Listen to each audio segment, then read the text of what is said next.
What's up, guys? Iván Carranza here, and welcome to Coffee with Iván. For today's episode, I had the honor to talk to the one and only Steve Araujo of the Bass Hang. Steve also works for G&L, and he also has his own podcast together with Tony Puleo and John Moody called the Big Bottom Podcast. Now, to be honest, this was a lot of fun to do because I have known or have watched Steve's videos on YouTube on the Bass Hang for quite a while. And if you've been following the channel, you also know that I really enjoy playing G&L basses, especially the P-Bass, the G&L LB100.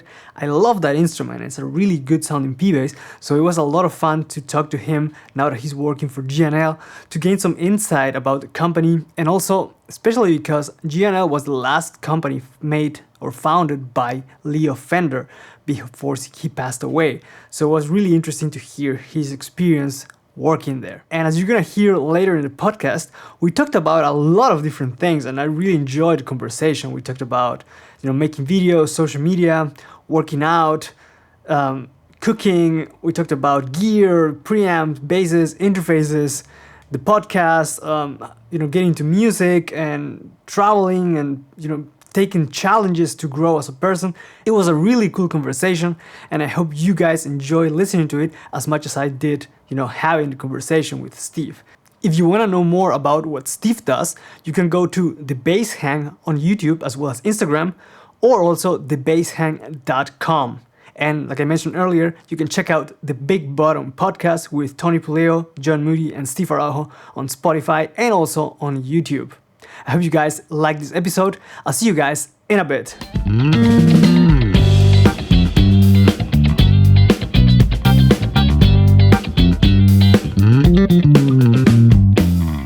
I was actually listening to your podcast today. Oh, the Tim LaFay? Yeah. Yeah, I hope it was good, man. It was cool. Nice. We just shoot the shit. It was nice. The funny thing is that I actually play in a David Bowie tribute band. Oh, man. Yeah, so it was definitely cool hearing his stories. It's fantastic. I just love how he was, Bowie let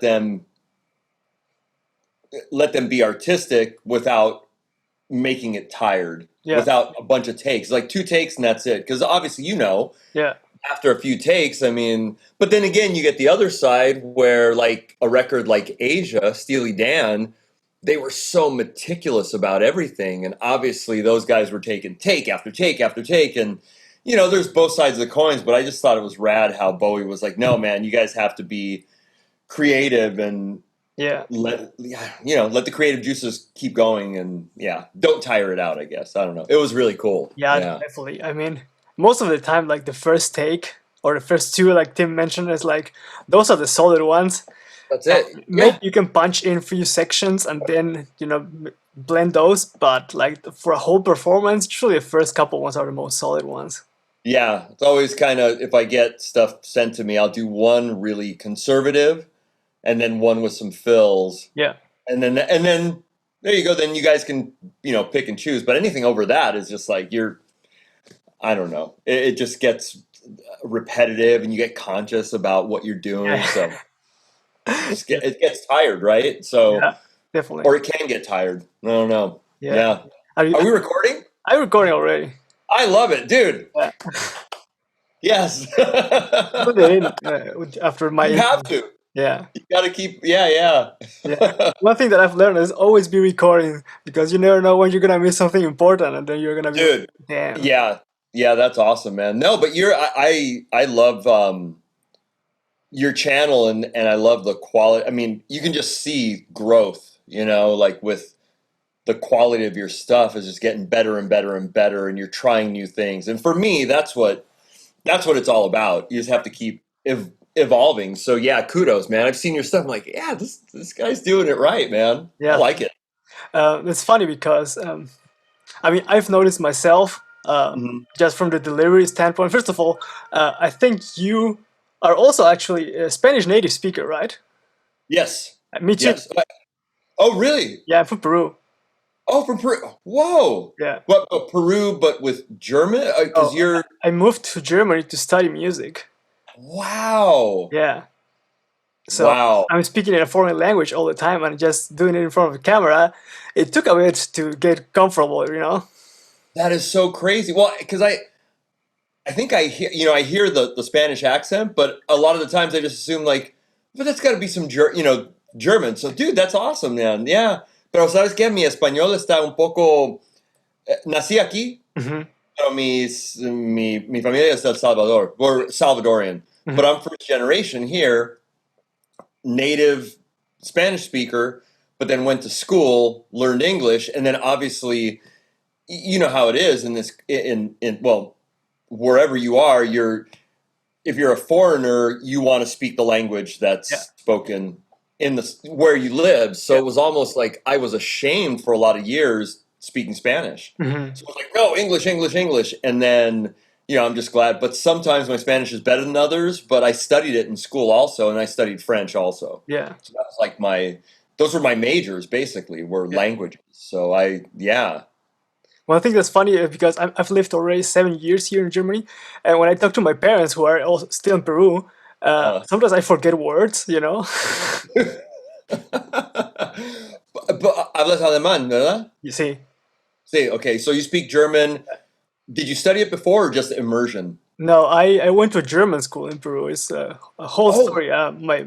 My music teacher the last 2 years, he was German and he played upright bass. He's a great jazz upright player. Mm-hmm. And he kind of planted the idea to come to Germany to study music. Wow. And then I applied and I just moved here. That's amazing, dude. Wow. So Peru, and you were born in Peru? I was born in Peru, yeah. So, and how long, when did you move to Germany? 2013, yeah, September. Wow. Yeah. Dude, that's amazing. Now, were your parents native German speakers or no? No, I mean, I'm like a pretty mixed blood. I have like Love it. My great grandmother was from Germany, actually. Oh, man, My okay. father is from Argentina. My mom is Peruvian. My great grandmother from the other side has Russian roots, so it's everything mixed in. So, yeah. Dude, that's cool. So you speak English, Spanish, German, French? No. No French, Italian, but those are the three. Yeah. Wow, that's cool. So I went to, when I was around 22 or so, I went to France. Mm-hmm. And I spent time in Paris and then Grenoble, south of France. I was there for about, I don't know, a month, just staying with friends. I mean, at that time, it was amazing. All I did was smoke hash. I learned how to ski, drank a shit ton of wine. Can we cuss? Yeah, of course. Oh, good. I drop F-bombs all the time. Me too. Yeah, good. But it was just so amazing. And I was kind of young in my playing career, so the music was not an important thing, but I just went for the hang. And I mean, it was so amazing. I learned how to ski in Les Deux Alpes. Yeah.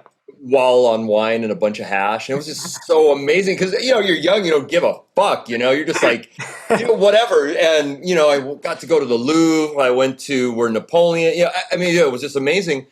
But I came back and I was speaking to my mom, and my grandma was alive at that time. I think my grandpa too. I kept forgetting Spanish. Like I was like, whoa, because that immersion, and that's what I tell people when they want to learn a language. I mean, immersion is definitely the only way for sure to really get, especially conversational. Yeah. So I try, even now, I'll listen to audiobooks. Like I love Pablo Picasso. So I was just listening to an autobiography, or not autobiography, a biography in Spanish to try to remember and get those words, because that's what happens with me is conversationally. I start tripping out because Spanish has too many tenses. Yeah, definitely. Yeah, as a native speaker, I don't notice that, but like, dude, it is el pretérito, el antepretérito, and then you're just like, like, did it happen just now or did it happen way before? Because it's different, dude. It was tough, but yeah, I tell people.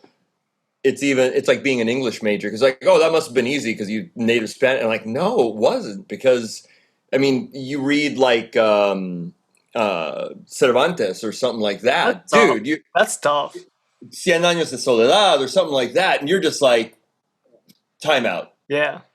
It's the same as reading, English literature. Yeah. Kind of the same thing. So anyways, I love that, man. I think it's important to have that, and it almost gives you this discipline where, like, the whole immersion thing, I think you have to do in music also. Mm-hmm. Yeah, to learn. For longer periods of time as well. Yes. And you have to get your ass kicked, and you have to suck. Yeah. And you have to not be able to talk to people for a long time, you know what I mean? Just like in a language. So anyways, but dude, that's awesome. Wow. Yeah. It's a crazy story, definitely. Do you go back and visit often? I mean, right now in these crazy times, no. But I've been like twice in 7 years. Okay. I was going to go in April, but COVID happened and canceled. Yeah. Yeah. Man, but and everybody's safe back there and healthy. I was doing good, luckily, yeah. But, good. I mean, the situation in South America is pretty fucked up. Yeah, Like, a lot of countries are pretty fucked up right now, but luckily my family's safe. I'm safe, so I'm good. Good. I'm glad. That's awesome, man. What about you? Yeah. Thank God, safe. I mean, I'm in Southern California, so I'm a little south of like the LA thing. It's I'm kind of in a suburbia-esque kind of area. Mm-hmm. I still, mask up and comply. You have to be careful. Yeah. This thing is such a weird thing. We don't know. We get, so much misinformation out there. So I think erring on the side of caution.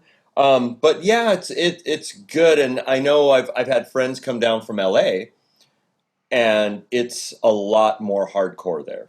Okay. It's like in New York. Like, do you know Charlie Sabatino? You know Charlie? No. He's a teacher. Anyways, he lives in Queens. Mm-hmm. And we did a conference call, and he was like, man, it's like war zone. Okay. Like hazmat suit. Like, yeah. So, where I live, I'm right by a mountain, so I've been able to go hiking, mountain biking, and I can get out.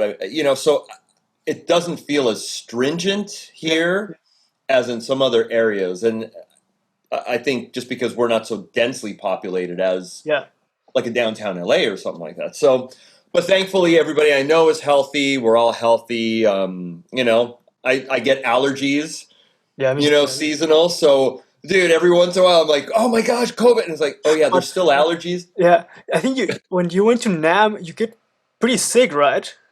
Dude, everybody at NAM was exposed to COVID, I think. Yeah. Everybody. Yeah. Did you come out? No. No, okay.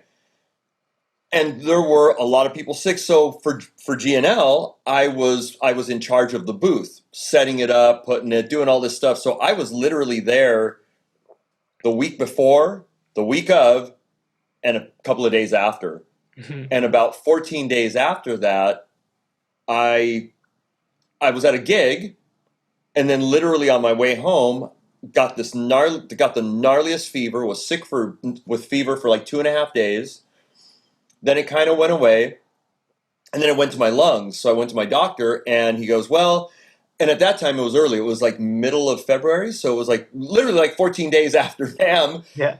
And he said, well, have you been exposed or traveled? I said, no. I told him about NAM. Sorry for the long story. Sorry.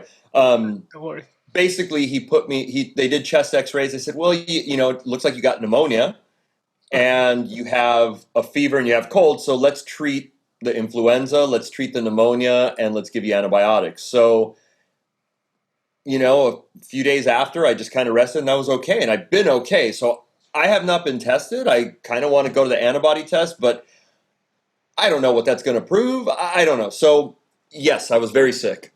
Yeah. And I got over it. And, but at the same time, there's everybody that a lot of people have been really sick also and have gotten tested and are negative. And a lot of people that I was around didn't get it. So again, who knows how many people are asymptomatic and have it. So I don't know. So, but I was, it was gnarly.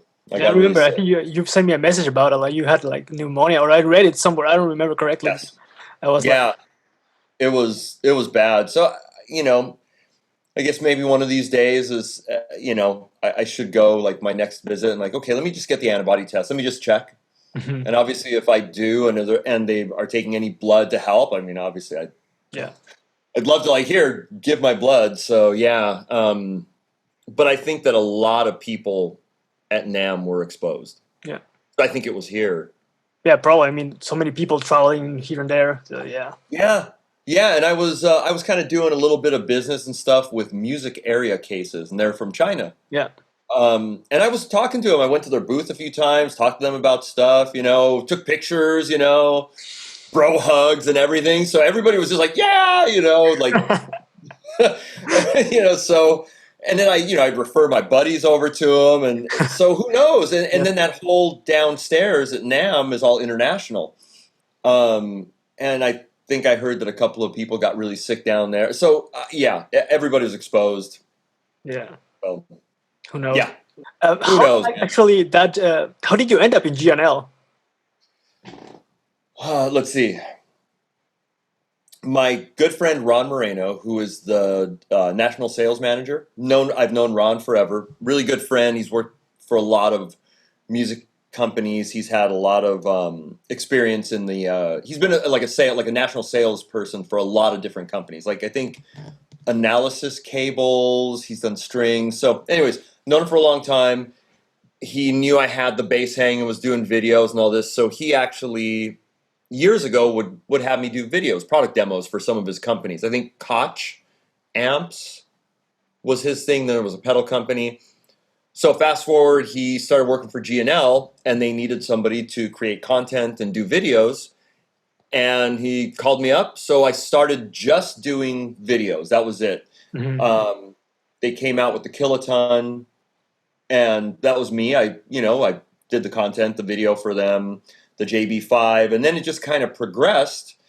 And Dave McLaren and I just, hit it off, started becoming good friends. He's the CEO, owner of the company. Him and his brother and his father, the McLarens, they own G&L, take care of the company, and then I just kind of started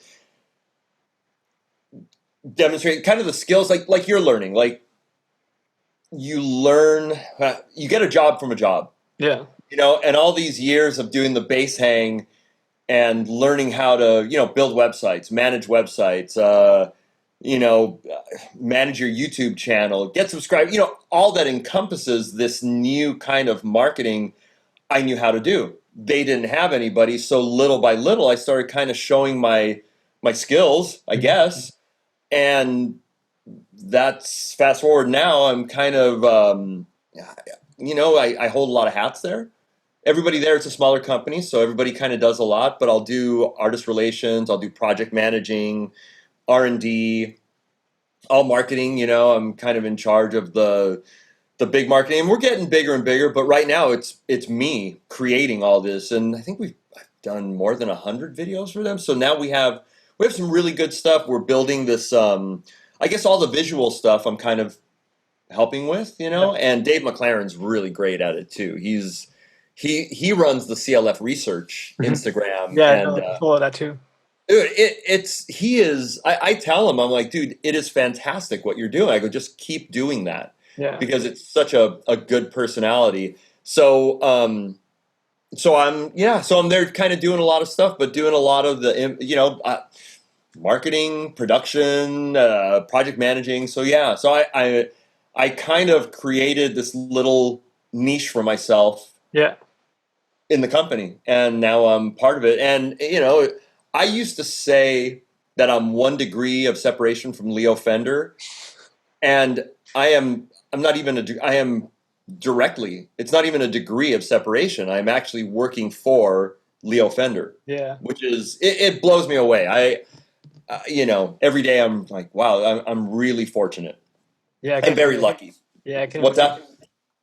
I can imagine that. Like I've seen heard a couple of your podcasts and also the videos that the office of Leo Fender is right there, and it's like untouched. So it's like definitely kind of like a magical place. It's amazing, and I was just there. We just did this silly little. Did you see the Alka-Seltzer one that Dave put out yesterday? It's just this stupid kind of. Basically he drank. So Leo's laboratory. Sorry.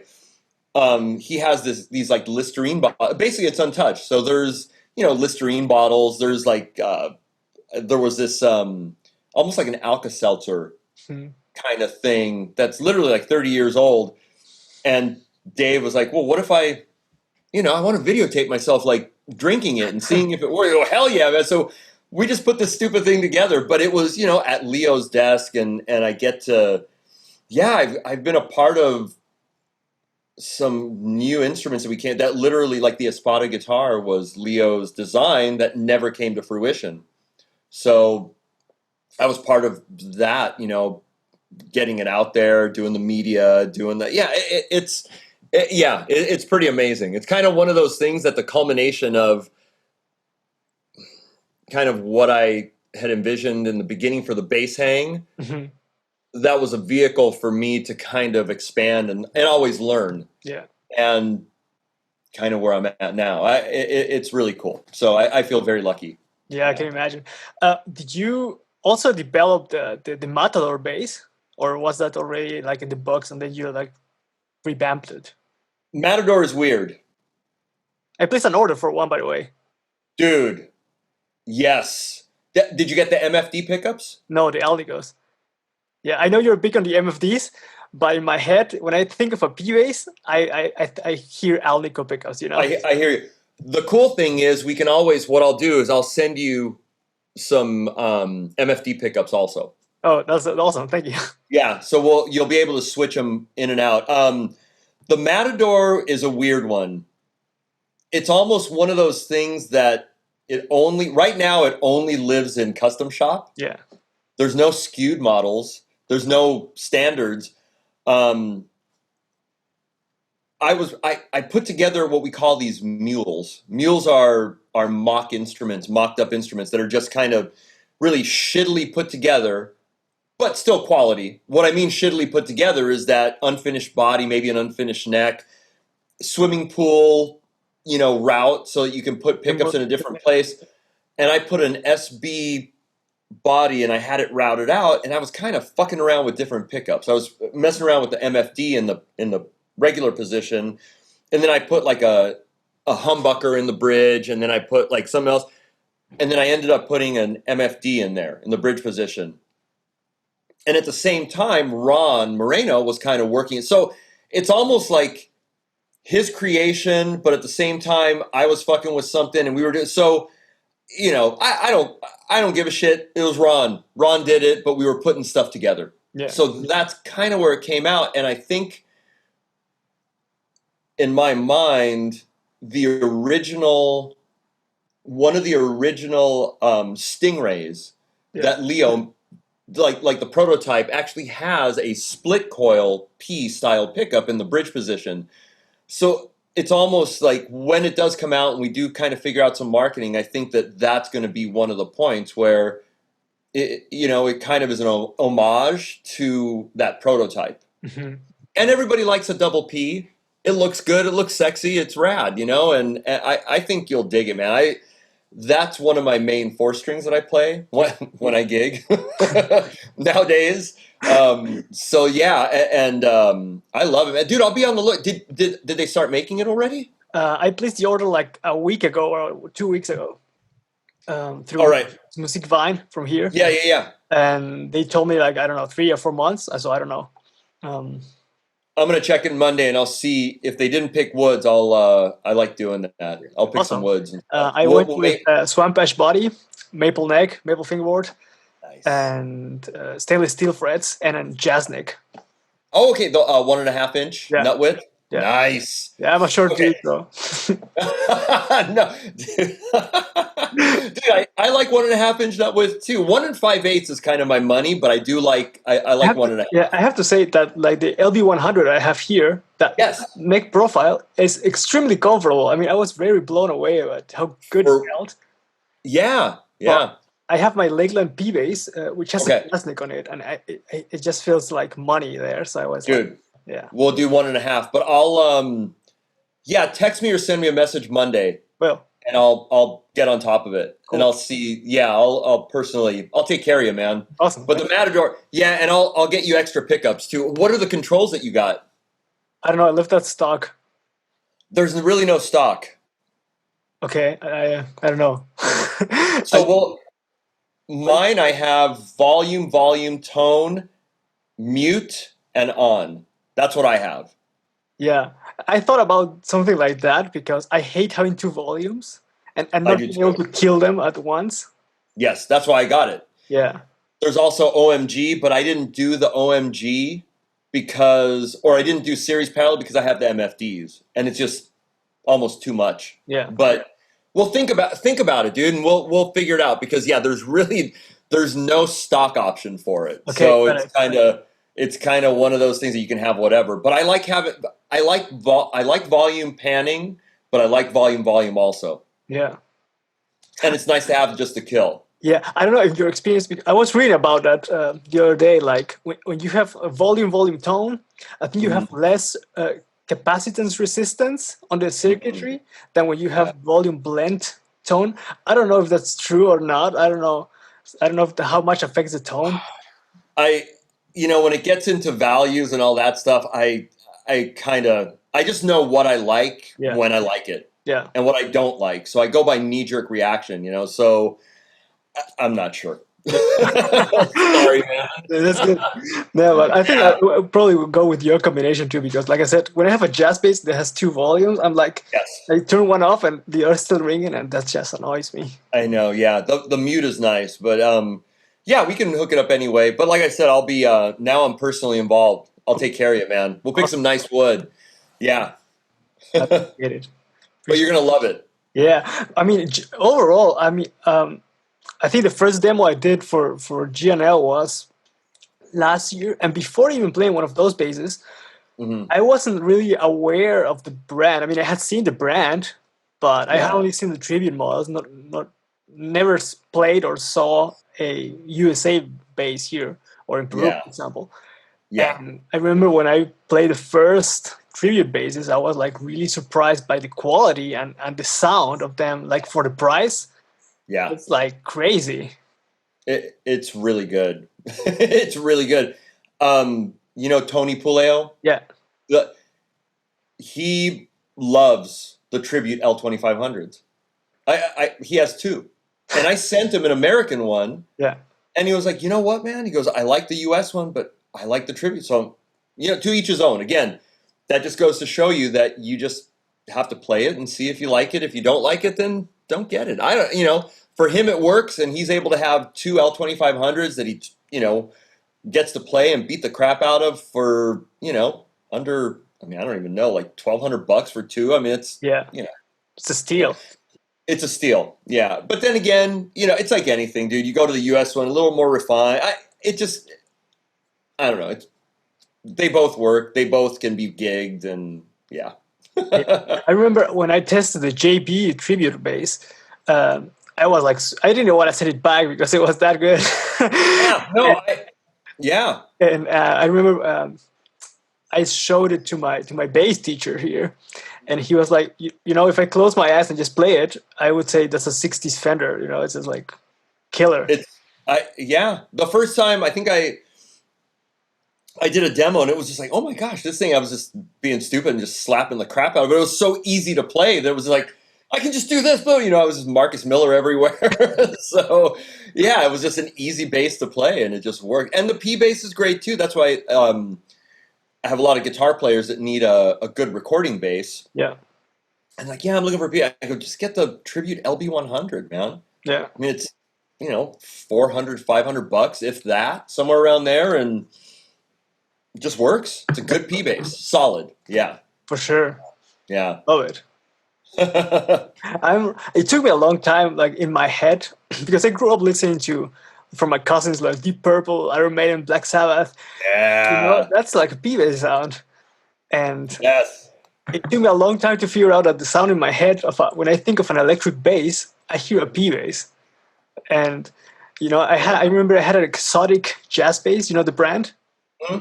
Oh, of course, yeah. And it was killer. It had Lindy Fraylins and sounded amazing. Yeah. I could never quite get the sound in my head until I got my Lakland P bass, and it was like, okay, this is what I'm looking for.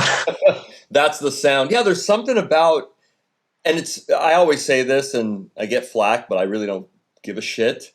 But a P bass is not a pretty sound by itself. No.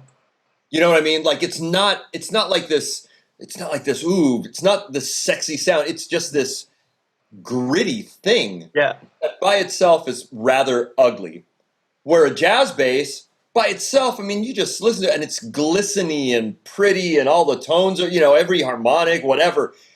But in a track, that gets lost. And a P bass, just for some reason, just boom, it fits right in that sonic space where it has to be. So, and it's not necessarily a bottom end thing or low, or it's not deep bass. It's not. It's got this kind of low mid-range thing. So yeah, I hear you. I love a nice jazz, but there's something about that neck pickup, that growl. Yeah. That's why my Matador. I love my Matador. So yeah, I think I watched your video on that bass probably like the past 2 weeks, like 100,000 times. Like, really listening to the pickup differences. Like, seriously, I couldn't listen to it and just rewatch it. Dude, and it's just one of those weird basses that for G&L, it only lives in custom shops, so that's the only place. But we are going to come out with a couple of standard models. Oh, great! But right now, like I said, we'll dial yours in, and I'll have we'll wind some MFDs for you and have those sent with it. Cool. So you can swap them in and out, because I think you can get close to a P by backing the volume off a little bit. Okay. So that's a nice thing. I remember I tested the SB2, the tribute bass, and it had a massive P bass tone, like a really growly and aggressive. But I know what you're gonna say. Yeah, but I know what you're gonna say. Hold on a second. Let me show you something. Let me show you. All right. Hold on. Steve's gonna hold something for those of you watching. All right. Yeah. That's an SB2. Yeah. But as you notice, the tone control, yeah. All right. This bridge pickup, the SB2 is weird because everybody loves a PJ. Yeah. I love a PJ bass. PJ is like my favorite configuration. Mm-hmm. When Leo developed this bass, that bridge pickup was meant to be the tone control. Mm-hmm. So that's why originally it was, and now still, it's volume. Yeah. That's all it is. So this was a weaker, even though it looks big, it's actually, its output is not great. Mm-hmm. It's pretty low. So it was meant to be this tone control to give it a little more brightness. Was never meant to be a legit PJ. Yeah. And PJs are weird because you have an odd number of coils. So if you have 3 coils and you turn both up, you're going to get some noise cancellation, some phasing issues. So the way around it, and as you know, there's some people making this, split, so then you have even number of coils. That really helps. But what we're going to do, and this is something that I'm stand behind, and we are going to change the SB2 one day, hotter bridge pickup, more winds, so it's more equal because this thing's a beast, this pickup. Cool. And volume tone, like a 62 jazz. Yeah, great. That's awesome. So eventually this will be hopefully the new SB2, because it's just silly, as you know, when you see that PJ configuration, that jazz bass pickup needs to work, and if it doesn't, it doesn't make sense. Yeah. It doesn't make sense to bass players. Yeah. So I'm on the bandwagon where I'm like, okay, we got to fix that. So is that going to come to the tribute models too? What's that? Is that going to come to the tribute versions too? I don't know. I hope so. Yeah. We'll see. Again, it'll probably take some time. Yeah. Just because we have so much, and it's a tough thing because the SB2 is, a lot of people love it. It's great. It's a killer bass. Yeah, for sure. So maybe it'll be a different thing, because I know Wanda Ortiz from the Iron Maidens, that's her main bass. Mm-hmm. Loves it. She plays the shit out of it. She makes it sound so good. So maybe it'll be like this other. I don't know. But it is, when you see a PJ, you want to hear a PJ. Yeah. And if it's not a PJ and it's weak, then, and there's a lot of people that like the SB2 the way it is. Yeah. So maybe we'll do kind of a different version. Yeah, like a new custom or something like that. Yeah, and I'm messing right now with an MFD PJ like a legit. So I'm like a big one. No, like just a regular MFD P, like the SB pickup, and a jazz pickup that's an MFD to try to see what that sounds like. Yeah, cool. So we're messing with stuff, but again, the SB2 as is a great model. I just think it needs a little bit of an update because of that, just because of the times, and when bass players see that, they want to see a PJ. Mm-hmm. I do at least, and Yeah, you guys have recently come up also with the Fallout bass, right? The short scale. Yeah, that's really good. So we had the launch edition that was the kind of blue. We had blue with a pinstripe and yellow with a stripe. Those were sold out right away, and then we came out with the Tribute. Excuse me. Yeah, so the Tribute, I think, in the U.S. is around $600 or so, and it's fantastic. It's a killer short scale. I'm not necessarily a short scale player, but it is fantastic. Tim LaFay came down and played it and loved it. So yeah, it's really good. And then eventually we'll be doing an American, like a Fullerton Deluxe line, but that's coming down. That's coming down the line. Yeah, that's awesome. Yeah. I think the Fullerton Deluxe line is definitely a great entry to the world of, because I mean, for that price, you're getting a bomb ass instrument. Yes. And for other brands, like, they're way above price wise for that kind of quality. I think so. I agree. And then, yeah, we're in, Sweetwater, Zounds, music, it's a really, it's a great line. And I think we just, what did it come out? A year and a half ago or so? I think it was a year and a half ago. And now this year it's kind of refined. It's fantastic. So, and we have some other stuff.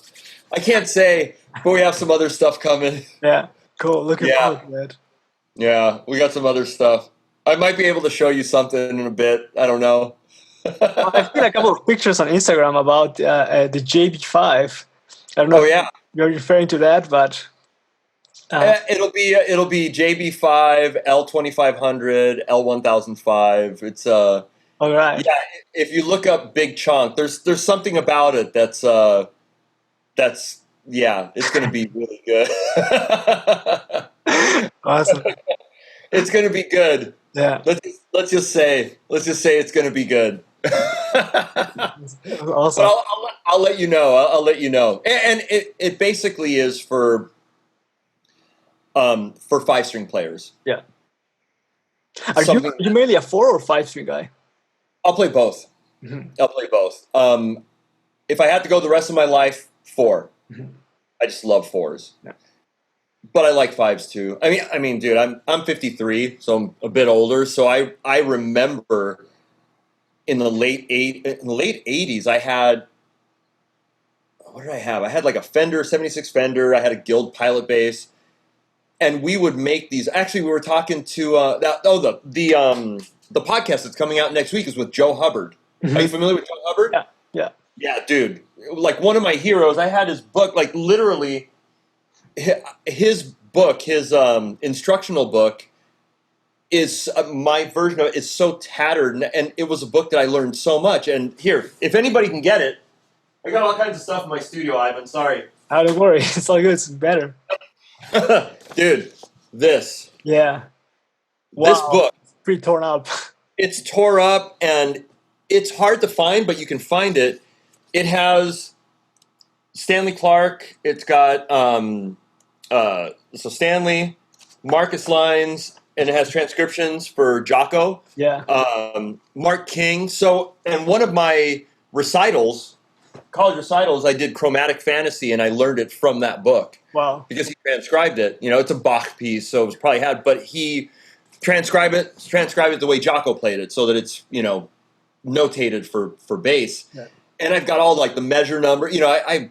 It's crazy. But he, back to my story, mentioned the bass center, the bass center that was in Hollywood, off Ventura.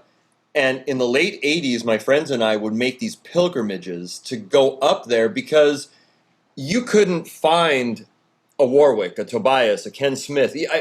Those were unheard of.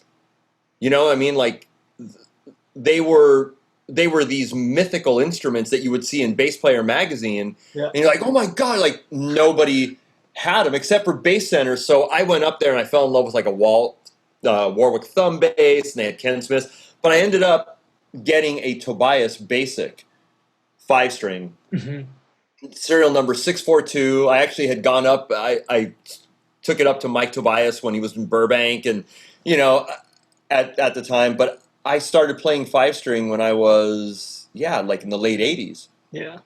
But still playing 4s. So it's literally one of those things that I just pick it up and I feel equal on both. I've never had an issue, and you play them differently because do you play 4 or 5? What do you do? Mostly 4s. I don't have any 5s right now with me actually. But you've played 5s before, right? Actually, my first nice bass was a 5-string. Oh, nice. Okay. Yeah. So you approach that. It's a different approach. It's a different bass, right? I mean, when I play 5, I don't play it like I'm playing a 4-string. It's just it's a different instrument. Kind of like playing fretted and fretless. Yeah. That's a different instrument too. You can't play a fretless instrument, a fretless bass, like a fretted bass. You have to develop a different way of approaching it. So I feel pretty equal on both. Now 6-string, I will sink. It's like, I can't visually, it just messes with me. So I like both, but if I had to choose one, I'd play 4. Yeah. I love 4-string. There's something about it. It's just the sound. I don't know. I love a good 4-string. Right? Yeah. And I like do you use a D? What's that? Sorry. No, go ahead. I was asking, do you use a detuner? I've got one on my Dingwall Super J. Okay. I rarely use it actually. I don't really require to drop like my E string that much for the stuff that I do. But those are definitely useful. Yeah, I have them on a few basses, and I'll end up using them. But honestly, it's almost one of those things that I have it there just in case. But if I got to play an E flat, I'll play the E flat on the A string, 6th fret. Right there. So I don't know. I've never, and even when I was heavy gigging, touring, and all that, I never had a thing where you have to play a 5. You have to play a 4. It's like, dude, I'll play what I want and I'll make it work. Yeah, that's it. Like I was never required to. I don't know. Like if you don't have a 5, you can't have this gig. It's like that's bullshit. Yeah, I remember I auditioned once for a band for a kind of like a party like gala band here in Germany. Okay. And the original bass player had a 5-string. He actually a G&L 5. And I came with my Dingwall, my Super J, which is a jazz bass actually with a 4-string. And I played all the songs that they asked me to, and they were like, "Dude, I'm actually surprised because you don't have a 5-string. It sounds like great." Yeah. Yeah, because you know how to play. That's it. I mean, it's a weird thing because a 4 just that's where it fits. That's where we fit in music. Yeah. Double bass, you got a 4. I mean, obviously you have C extension, you have all that, but honestly, it's like that low E that's our spot, and I don't like heavy-handed keyboard players. But there is a place and a time where they're required to go lower than we can. Yeah. And that's just it. And we're still in our space. So, I never was like, I have to have it. I started playing 5s probably because it was just exotic at the time. And I was like, I got to have a 5. And, that's cool. Yeah. That was my younger days when I wanted to play fast and stupid. And play every note, and play, when I wanted to play everything here. Yeah. Like, nah. Where you get paid? Here down. That's it. That's where. That's where you make money. For sure. So do you play double bass also? Do you study double bass? I took lessons for a year. Okay. Because, like I mentioned, I came to study music here. Sure. I'm actually about to finish my master's degree here. Really? Yeah. Dude. In music? Yeah. That's awesome, dude. Congrats. Thanks. That's amazing. Yeah. And I mean, I handed in my thesis, which my thesis was, by the way, on the use of social media for musicians to generate like different incomes and whatnot. Sure. Yeah. I took lessons for a year. And I remember I had to, when I used the school's upright bass, and it was like a classical upright bass. The action was sky high, and super thick strings and Arco. No, I did. I had a classic with the jazz guy. Yeah. Okay. And I definitely learned a lot. It was super tiring for me. Yeah. I remember the first time. Definitely a huge grip. The first time we played, I think we played Autumn Leaves for like 4 minutes or something, and I ended up like completely drenched in sweat, like for real. Blisters on your right hand from plucking? On the left hand, right hand, everything. That's awesome. Yeah, but I don't own one, so I don't play that much. And like you said in one of your podcasts, like I have a respect for people that just play that and do it well, so that I don't want to fake it, you know. I mean, back in again when I was younger, that's all I was doing. I was studying that, but then got away from it, and then I recently, like a few years ago, I got that double bass. I just sold it just because I was like, you know what, at this point in my life, I don't have the time to dedicate to be where I'd like to be on it. And I did a few gigs on it, and I just felt I had the total imposter syndrome. It's like, fuck, I sound like shit on this thing. Like I do it an injustice, you know. I don't know, and I think of like my buddies that are just so good at it, like they wouldn't want they don't want to hear me playing upright. It's not pretty. Yeah, I mean, at the end of the day, if somebody asks you to play upright and you know somebody else is going to do a better job than you, then just recommend them, right? Yes. Like, dude, Dan Lutz, Chris Book. I mean, dude, there's a ton of... Go. I'm not the dude for it. Yeah. No. So, you gotta... I just think it's... I mean, but then again, there's the other side. I mean, obviously, you're learning. You want to be hungry. Like, yes, like... Go for it. You have to do that. And you have to suck. And you have to fail. And you got to come back. And you have to keep doing that. But I'm just saying for me, just don't want to do it. Yeah. But if you're younger and you're hungry and you got to play and you haven't gotten gigs, by all means, man, you have to gig. You got to get your ass kicked. You know? Yeah. For sure. Yeah, I mean, to learn, I would probably get one at some point just just to learn, to improve. And I think that if you work on your tone there, it definitely translates on the electric bass for a tag of the notes. That and just the studying of walking. Yeah. You know, like the quintessential, the guy Ray Brown. Yeah. When you study, like that's one of the guys that everybody from, John Clayton Jr. to, all these heavy, like the way he approaches, he's one of the main guys. Obviously there's a ton of other guys, but studying his lines, like I remember when I was studying, my teacher would, transcribe this tune with Ella, transcribe, get in their heads, how are they approaching that 2-5-1 for Autumn Leaves? How are they approaching A minor 7, D7 to G major 7, to C major 7, F sharp minor 7, flat 5, B, whatever, how they're approaching it, that's what you want to emulate. Yeah. If he's playing with Oscar Peterson and playing with Jim Hall, that's pretty fucking heavy. That's who you want to learn from, and like that's kind of where John Clayton Jr., I think his main guy was Ray Brown. I studied with Art Davis, who was one of Coltrane's double bass players. And, he had his method. It's one of those things that stupid fucking saying, learning is good, school is good. Well, no shit. Learning is a good fucking thing.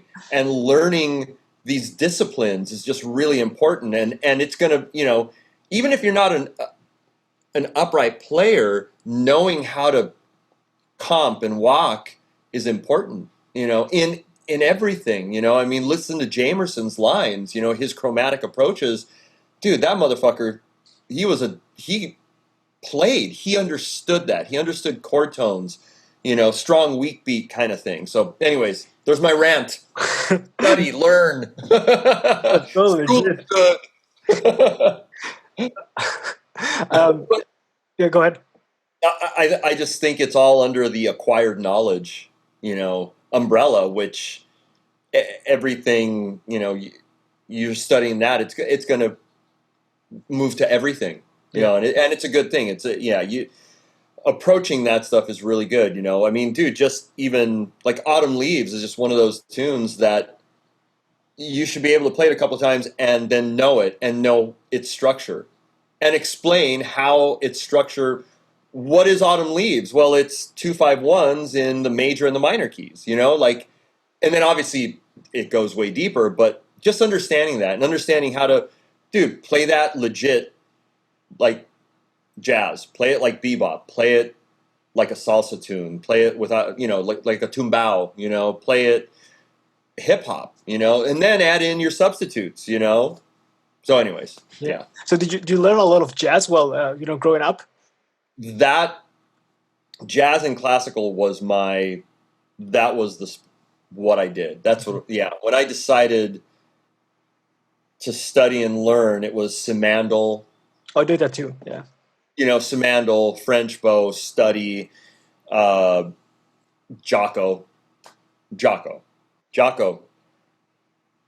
For me, it was Jocko and Ray Brown. Was like, those were the guys. And then obviously it kind of, you know, Marcus for his sound production. But that was my studying, and I played orchestral and I did that. I wasn't like a big orchestral guy, but learning the discipline, learning the bow, learning these pieces. I think I still have my orchestra book with, you know, Shostakovich and Prokofiev, you know, and again, it's just one of those things, just learning that discipline, getting your fucking ass kicked. It's important, you know, and delving into this and that, I was like, dude, it was just jazz and classical and then jazz, you know, and then it was like, dude, Gary Willis, Tribal Tech. Like I studied with Gary Willis for a while when he was out here. Got my ass handed to me by Gary Willis. But it was the best learning. And then my jazz improv teacher was this guy, Doc Rutherford, who literally, I mean, obviously he wasn't as bad. Have you seen the movie Whiplash? Yeah. Okay. So it wasn't that bad, but it was, you would go there not wanting to go. Yeah.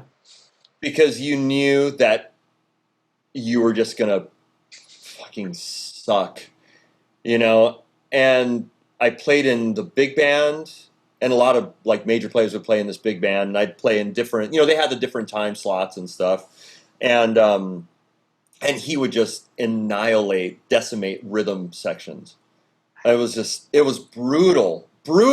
Yeah.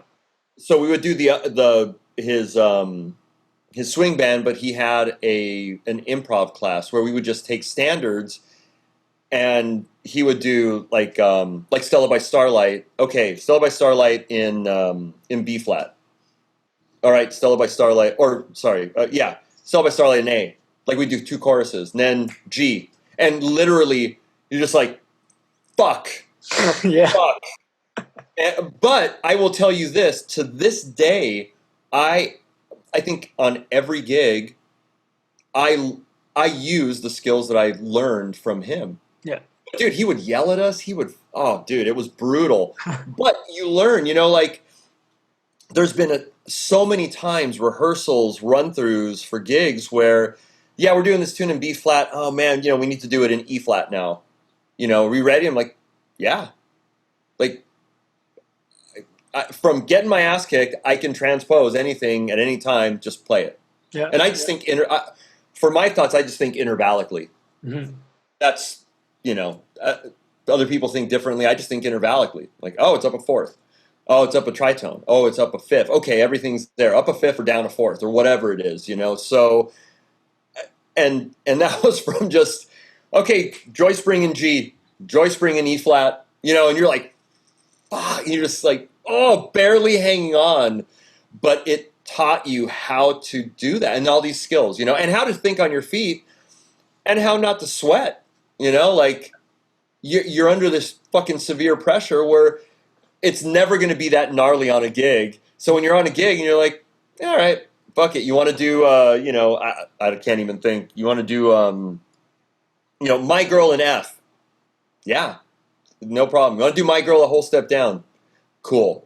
But a lot of people can't do that. Yeah. So, anyways, that was my... Yeah. Let's go Kids, go to school, get your ass kicked, learn. Yeah, that's one thing that my second teacher at music school definitely like it really drilled in my head that practice everything in 12 keys. Yeah, Dude, just yes. hit the whole circle of fifths. Yeah, yeah. It's important, man.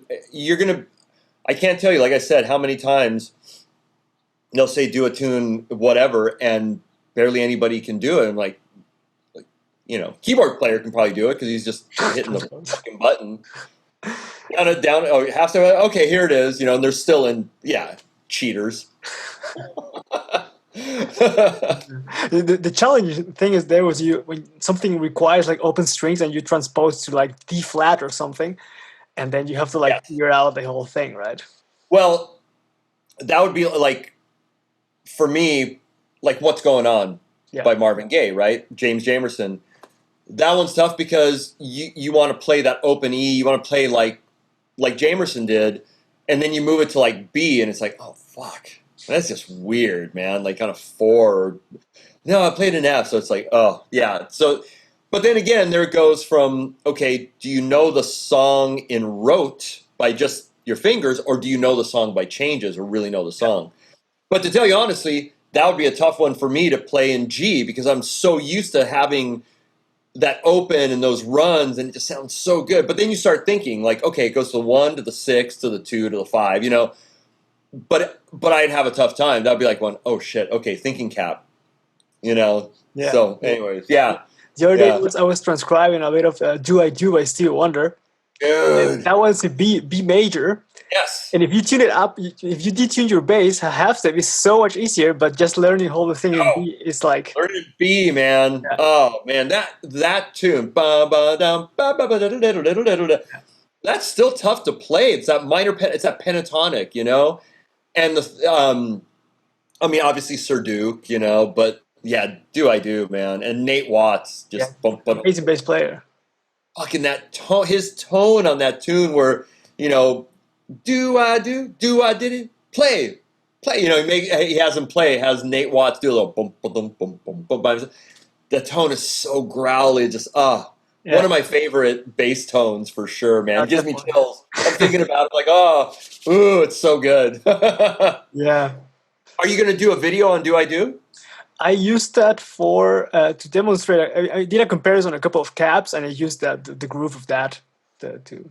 Oh, nice! I love it. And is that a video that's out? It's gonna come on Tuesday. I mean, it's just to get that little thing. I learned all the fails as well, but I didn't throw it in there because I just went. No, nice. Yeah. That's awesome, man. Yeah, that Stevie, his use of just pentatonic. Yeah, it's amazing. Yeah, definitely. Yeah, like the lead for Sir Duke, it's all pentatonic. It's like, how do you? That's crazy, man. Yeah. I don't know. It eludes me. Yeah, definitely. I tell my students, like, if you're gonna learn one scale, like, really drill that pentatonic into your brain. Yeah. Because that one is gonna save you like a million times. Oh yeah, man. Major, minor, learning the relationship, learning, modally kind of, all of it. Yeah, it's amazing, man. It's good. It's a good, easy one. Yeah, you can do so much with that. I mean, a lot of the stuff that Marcus Miller does is pentatonic based, and he just phrases it amazingly well. Yeah. Have you gotten into the stuff that he did with Luther Vandross? Yeah. Oh, dude, so amazing. And then there's boom boom boom boom boom boom boom. See Me. Have you checked that song out? No, I'm gonna write it down. No, okay, dude. That's going to blow you away. And that's off of one of the Vandross, because he produced a lot of stuff for Luther. That tune has one of the freaking most amazing bass solos. Okay. Yeah, I think it's called See Me by Luther Vandross. I'll check it. So, yeah.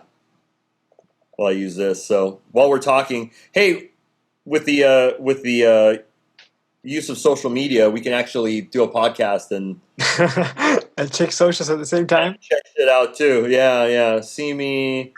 Yeah. But yeah. So it's off of, if you can see, it's off of the record where he's kind of, I'll send it. Yeah. You can kind of see him there. Yeah, got it. Anyways, yeah, just look up "See Me" by Luther into the record. Give Me the Reason. Yeah. That's the record. Yeah. That whole record, I think that has a theme song to one of those early movies. I think it's Gregory Hines and Billy Crystal. There's a movie, and I think the theme song is off that, something like that. Okay. One of those cheesy like cop, but it's a good movie. I love the movie. I've seen it. Yeah. You're too young. You're young. How old are you, Ivan? 27. Oh, you're a young man. That's awesome, dude. Yeah. There's no reason for you to see that movie. Yeah, I don't know. I mean, there are a couple of old movies that I definitely think are really cool. Oh, there's a ton. I mean, dude, I love those movies, dude. 48 Hours. That's like such a great movie. So stupid but good. I don't know if a lot of that stuff could be, a lot of people would get triggered with a lot of the stuff on there, but these days it's Blazing Saddles. I mean, Blazing Saddles is one of the best movies ever, just to show you the stupidity of racism. That's the sole purpose of it, like to show how dumb this shit is, and people don't get it, And I think at this time, that's why I think they had to put a little trigger warning thing on it. So whatever, we won't even get into that shit. No, that's way deep of a theme. Yeah. Oh yeah. Yeah. So how did you guys start the Big Bottom podcast? Oh man, Tony Puleo, John Moody, and I had a text thread that started like 2.5 years ago, and it was literally like just this gossip, talk shit thread where. Because all of us are, because all of us are in the industry, all of us know a lot of people. We've worked with a lot of companies, and, so it was basically like, we just ping each other like, hey, did you hear about, oh yeah, I heard about this new product. Oh, what do you think of it? Literally just like we're doing, just nerding out. And Tony, I think one day said, dude, this is kind of rad. Like people would like this. And the three of us have very different personalities, and it works. We were just, John Moody is definitely like the fucking total serious. Like he's the scientist because he's the smart one, holds his words. He's the smart one of the group. I'm kind of the fucking loudmouth, bullshitty, whatever. Tony is the super affable, lovable guy. So when quarantine started, and I think one of us, maybe it was me, renamed the thread the Big Bottom, just to be stupid, Spinal Tap reference. And then we're like, fuck it, let's start doing this. So I started, like everybody started kind of like, okay, I didn't know about Zoom. So I learned about it, and subscribed so I could have the longer time and all that shit, and anyways, we just kind of started it. And it was just this thing that, just began. I had the infrastructure set up from the bass hang. I had started everything that was ever on video, I would just do an audio version for about 90%. Some of them didn't work. But I always had the podcast. I've had the Bass Hang podcast forever. It's all there on audio if people want to hear it. If they don't, whatever. So I just basically piggybacked it to that infrastructure. So it gets out to, on SoundCloud, it spits out to Spotify, iTunes. And we just started. And it's just kind of one of these things that I definitely take the Rogan-esque approach, the Joe Rogan, where record, talk shit, that's it. There's, like this, like I love this. That's the way to do it. I think his model is probably one of the coolest models, Sure. Where you really kind of talk and you get to know somebody. There's no time limit, and it's as long as it needs to be. And the nice thing about the podcast is, people can pause it, walk away, come back. I mean, that's what I do. Yeah. I'm sure that's what you do too, so, we just kind of, and it just started, and it's just one of these things that we're just like anything, just let it organically grow. And I'm kind of the producer on it, I guess, because I put it all together, and I'm learning, and we're doing every 10 seasons, I kind of change it up. 10 episodes. Mm-hmm. So that's what I'm calling a season, just in my head. Like, we'll do 10, that's season 1. the next 10 is season 2, and then change the bumper music, change the intro. Kind of, I have an idea for the next one. So, like you do, like, dude, it's all about growing and evolving and getting better. Yeah. It's not doing this shit to fucking be famous. That I couldn't care less. When I started the bass hang, it was an exercise in learning how to do this shit. Yeah. Learning how to get better at doing these videos, getting better footage, getting better audio. You know, like, your audio is always fucking spot on, dude. Thanks. Like that, I love that. That's, if you're a fucking guy out there that thinks that they're just gonna put a fucking iPhone on and hit record, good luck. But I don't. That sounds like shit. Yeah. Sounds horrible. You know. So there's got to be some integrity there. You know, and that's what I'm. I don't know. That's what I'm trying to do. Even with the Big Bottom podcast, I wanted organic, but I wanted good. But yeah. So, anyways, I'm going all over the place. No, that's kind of cool. About the cell phone thing, I think we as bass players are at a big disadvantage because guitar players, singer, keyboard players, they can just record it and it sounds more than fine. Exactly. But the bass, I mean, newer iPhone speakers, they're decent, but to translate bass over a phone speaker, that's tough. Yeah. And you have to mix it correctly for that. To record, this little thing can't handle the SPLs. SPLs is the transient peaks, SPL sound pressure level, not going to work. Yeah. And it sounds like ass. But, you know, I mean, dude, you have ears. You have really good ears. I can tell from the recordings that you do. You have to have some integrity with that, man. Yeah. You have to. We as bass players, we owe it to our fucking audience to make good shit and make it sound good. Yeah. And some people aren't going to like it, but that's just the way it is. And who cares? Like, then you get people that like it. So I don't know, man. If it sounds good to me, that's what I go with. Yeah. Because, you know, and I'll listen to it on a couple of different areas. If it sounds good to me, then it's good. Anybody else can have an opinion. I really don't give a shit.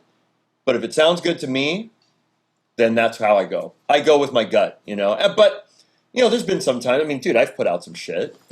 I've put out some really bad stuff. I know, but, you know, you have to kind of grow. You have to have some soul and integrity in it, you know. And I think it's part of that immersion thing where you have to fail, you know, and maybe not fail hard, but you have to do hard shit.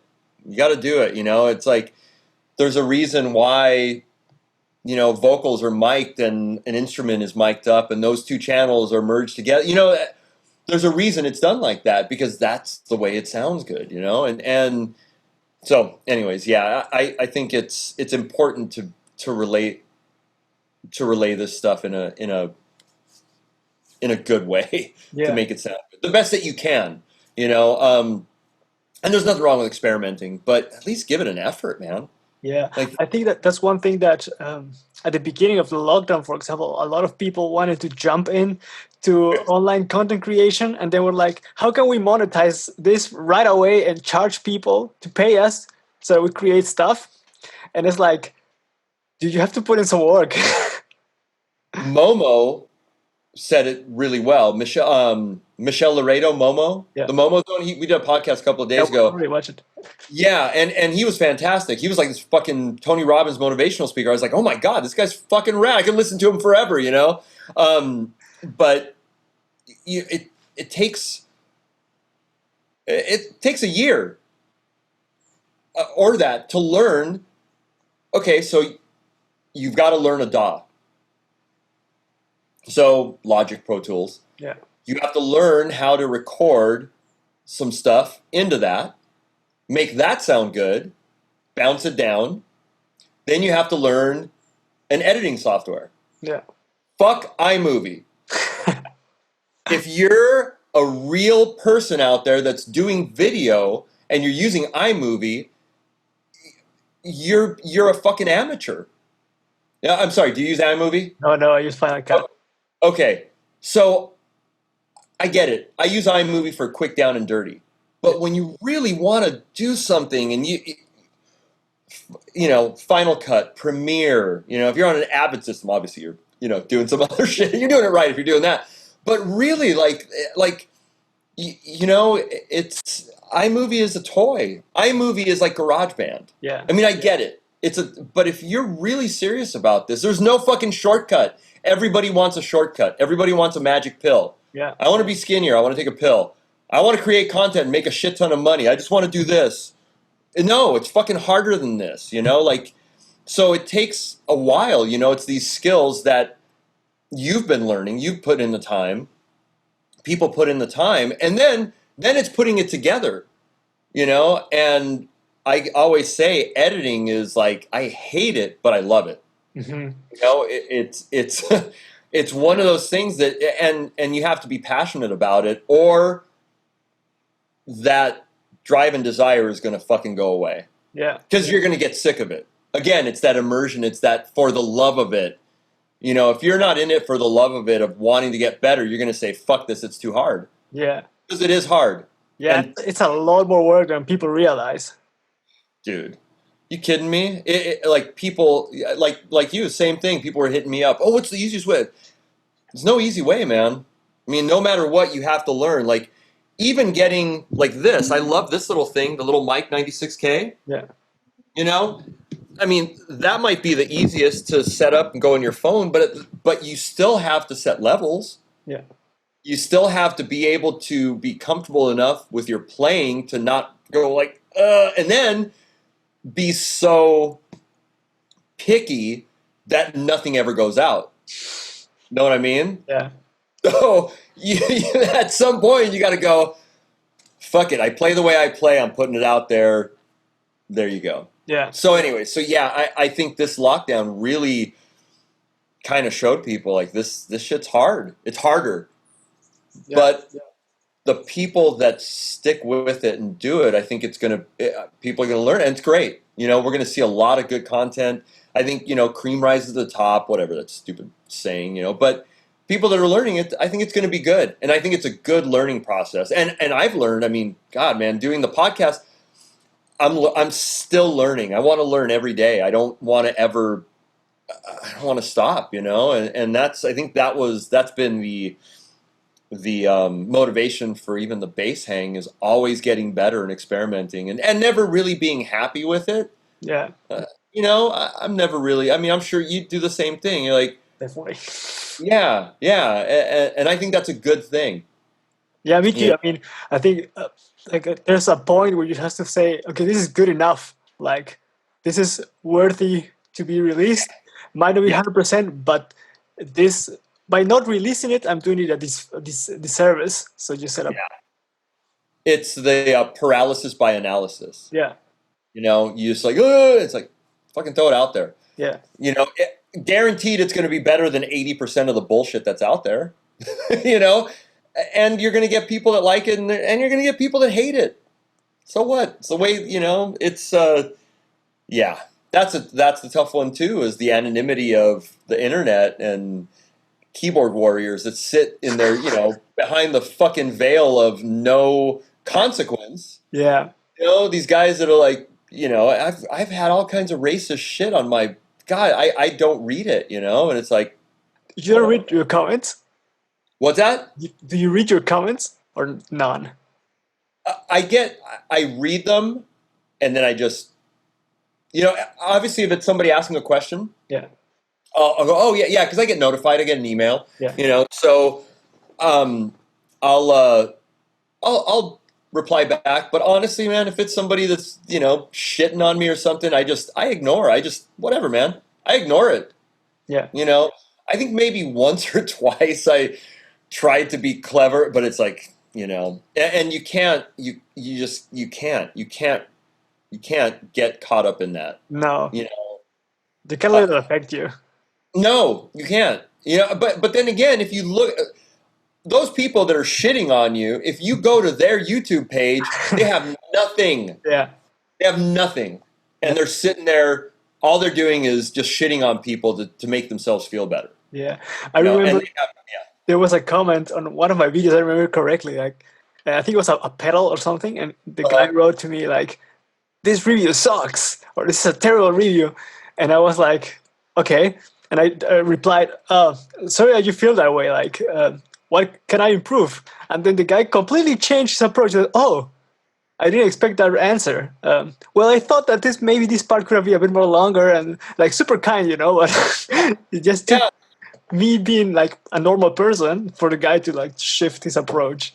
It's almost like they, at first you're just this entity online that that's nothing. You're just this screen. Yeah. And then you answer, you're like, oh fuck, he's a human. Yeah. Oh shit. It's like no one would walk up to you at NAMM or any Music Mess or whatever and go, Ivan, that fucking sucks. No, there's no consequence. It's these like I said, I call them keyboard warriors. Yeah. They're just anonymity, veil of nothing, and they're just back here fucking shitting on people, and they're doing nothing. Yeah. So you can't, I mean, obviously there's constructive criticism, this and that, but you got to take that with a grain of salt, and yeah, I think one of the ones that this guy in Spanish just cursed me out, just like, hijo de la gran mierda, like, you don't know what you're like, literally, I was going like, dude, this guy's angry. He's pissed. He's pissed. So I don't think he knew I spoke Spanish, so I just smart ass, like, I was like, Baxter, I didn't know you spoke Spanish, quoting Anchorman.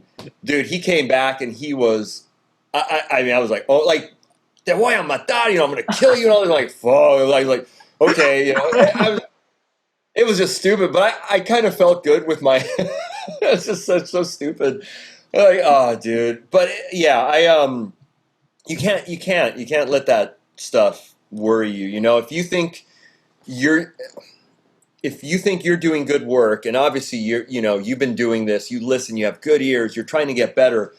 At the end of the day, if you're happy with it and you're proud of it, then there you go. Yeah. And I'm not talking about like where you're like going out like, oh fuck, I don't know if I want to post this, not that, but like, yeah, this is cool. Okay, I'm putting it out there in the world. I think it's important to just if you can sleep at night and you're happy with it and you're like, all right, cool, yeah, I did all right, I did my best, I gave this my best shot. Yeah. But I know some people that are, for example, like afraid or like the negative comments or just negativity online holds them back from putting things out there. And I think like nowadays and what's gonna come in the future because of how the music industry right now it looks like, I think online and media are definitely playing a big role. And huge. Yeah, I think so. I mean, you're never going to get away from, doubt and not wanting to be, it's cyberbullying, it's like, yeah, it's bullying. So I mean, that's a tough one. You just, I don't know. You just have to kind of learn how to ignore it. Yeah. I mean, dude, online, call me a fucking asshole, call me a dickhead, call me whatever, call me, it's like, dude, you mean nothing. I mean, honestly, I think that's it. It's why am I letting? I don't even know the person. Yeah, exactly. I'll go on tomorrow, and that person will not even be on my mind. Yeah. But I may be on their mind because they're like, oh, is he going to answer me back? Like, gives a shit. Like, you can't feed into that, But I get it. It's a scary time, and especially now where you can't even put your opinion on Facebook without getting, slayed. I think it's tougher. You can't. You're going to get, no matter what your opinion is, you're going to get another person just on the opposite side yelling at you. Yeah. It's like, this is just what I think. This is my opinion. Is that okay? Nope, not anymore. Not anymore. So I don't know. It's yeah, we're in a different time for sure, and I think that, you've been at it long enough, so you kind of get it, but I think maybe, I mean, I get it. If I was just starting now, yes, it would be harder. Mm-hmm. It would be harder.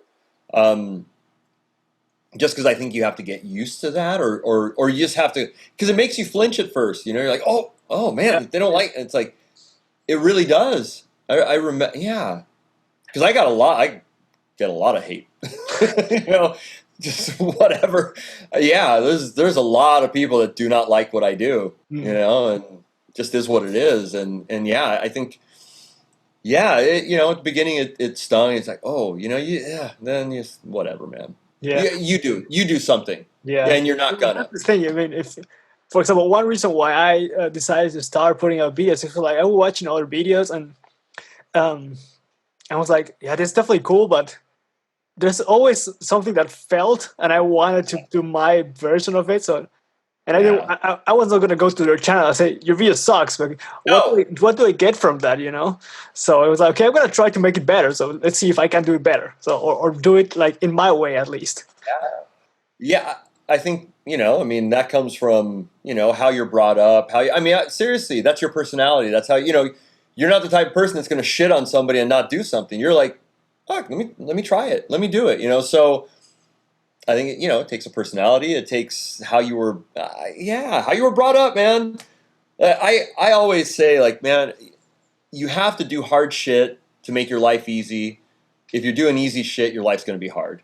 Because you're never going to do anything that challenges you. You have to challenge. So you know, you're like, fuck it. All right, let me try it. Yeah, I'm going to challenge myself to learn this. So, yeah, I don't know. That's a whole. I mean, dude, talk about a thesis for something. I mean, that would be a good one, to just a study of online, you know, content creators and just the psychology behind like what you go through.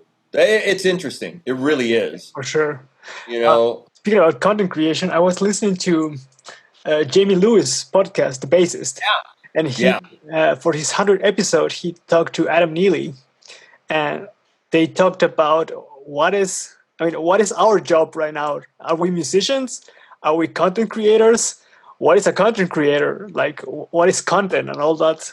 Like, all those details are really interesting things. Yeah. It is, because it's a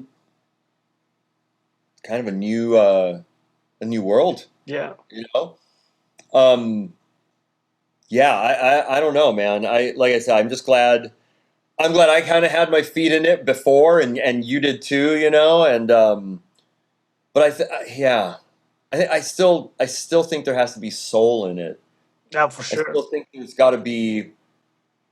You're creating it because you love what you're doing, as opposed to wanting to become famous or worrying about clicks. Yeah. I don't know, man.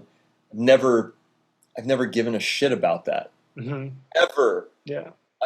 I just it robs it of its soul. Yeah. You know?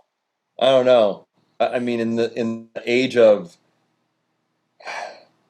this coldness, there has to be some semblance of warmth, of soul, of integrity. There's got to be integrity behind it, you know. And if you're just creating, that's why even the word content creation, it's like, it almost sounds sterile. It's like, I'm just creating content to create it, to put it out there because I have to put it out there. It's like, you should really want to be better and put it out there. I don't know if that makes sense. Yeah, definitely. I mean, my thing is like, if I learn something where I think I have something in my head that can benefit some other bass player, even like, I don't know, beginner or intermediate or whatever, I'm gonna try to share it with you just because, you know, I might have learned something new and hey, here's this. So because you want to do it, not because people are like, oh, I need to put a video out this week, I need to do another one. It's like, no, you don't need to do shit. You put something out. Like, if you feel like it, put it out, you know? So again, on the other side, when you're looking at companies and stuff, yes, okay. Obviously, if you're a company, you got to put stuff out. So, I mean, there's always two sides of the coin. But I think that having some soul, having integrity, just like what you're doing, like, yeah, you learn something, like, look, I want to share this. That's awesome, powerful, and the way that you're sharing it is fucking good. It's quality. You're not just doing this and going, oh, okay, here we go. This is it. Like, yeah, I really always, I want my shit to look like a movie and sound like a movie. Yeah. You know, I want there to be an intro, a middle, and an outro. Yeah. And I always wanted to look like I wanted to have that. It's like a little mini movie. We are creating mini movies. Yeah. We're filmmakers, you know, and that's the way I think. And that's why I always try to make I want to make stuff look cool and, color grading, dude, that's another thing. Yeah, that's for me, I don't know, when I get a cool transition or like, the flow of the pacing of the voice or whatever, it's like goes and it's entertaining, catching. It's like, oh, I did a great video, man. It's gonna be cool. Like fucking Scorsese would be proud. Quentin Tarantino would be proud. He would love this, And, that's the thing too is, these dynamic transitions, all that are great. But if you watch a movie, it's quick cut, and I like that. Yeah. I fucking want my shit to look like, John Wick. Yeah.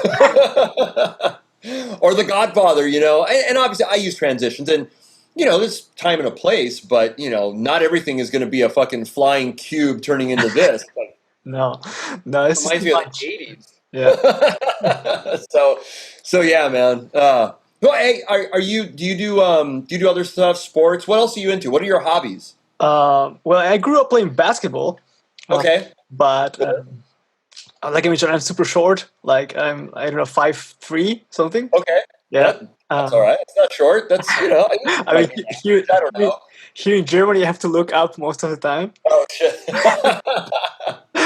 But I played like until I was like, I don't know, 16, 15. Then I had an accident. Oh. And I couldn't walk for about half a year. Oh, geez, dude. Yeah, during basketball practice. And, I was in bed like 3 months, 4 months, and then wheelchair. You have a compound fracture, like a tib fib or something, or what? Something on my hip. The doctors couldn't never figure out what it was, but it took a long time. But then I could walk again, and when I couldn't walk, I was just playing bass all the time. Dude, that's cool. When it healed, and I had put on quite a bit of weight, so I wanted to go back to being fit, and I just started going to a gym, dropped out like about 20 pounds or like 10 kilos. Yeah. And since then, I love to go to a gym just to work out. Nice. Active. I try to eat healthy. I don't drink. Cool. Yeah. Good. Yeah, I think that's important, man. I think, younger days, like I used to, like all I did was practice this and that, but I think it's important to have that other stuff. Yeah. Get out, like I'm really, I mountain bike. I love to hike. Grew up surfing, grew up in Huntington Beach. I was at the beach. So getting outside and just clearing your head that's important, and having hobbies. Again, if you're younger and, like you were doing, like you were bedbound. So it was like, all right, I'm going to do this. But you turned, it's the same thing. You turned a really difficult situation to your advantage. Yeah. So that's, you learn how to do hard shit in a not so perfect condition, and I think that molds you, Yeah, I think, for example, me growing up playing sports, like team sports, like basketball, I think that translates to working in a band, and especially as a bass player, just team effort and all that stuff. Yeah, we're kind of the big. I don't even know what we are. We kind of hear everything and see everything. Yeah. That's always like, oh, you can hear something's kind of a little off, and I'm not perfect. I mean, I'll rush, I'll drag, stuff will happen. I'll play a wrong note, but bass player, we kind of are like the big producer of the thing because we listen to the big picture, and we're doing harmonic and we're doing harmony, melody at the same time, rhythm, and I think that helps. We kind of have this, I don't know, this producer mind. And just thinking about what's better for the end result as well, because like, for example, I don't know, like in basketball, you can score like 40 points a game, but you can still lose, right? True. Yeah. You can take bass solos, but maybe you suck and your band sucks as well, right? So yeah.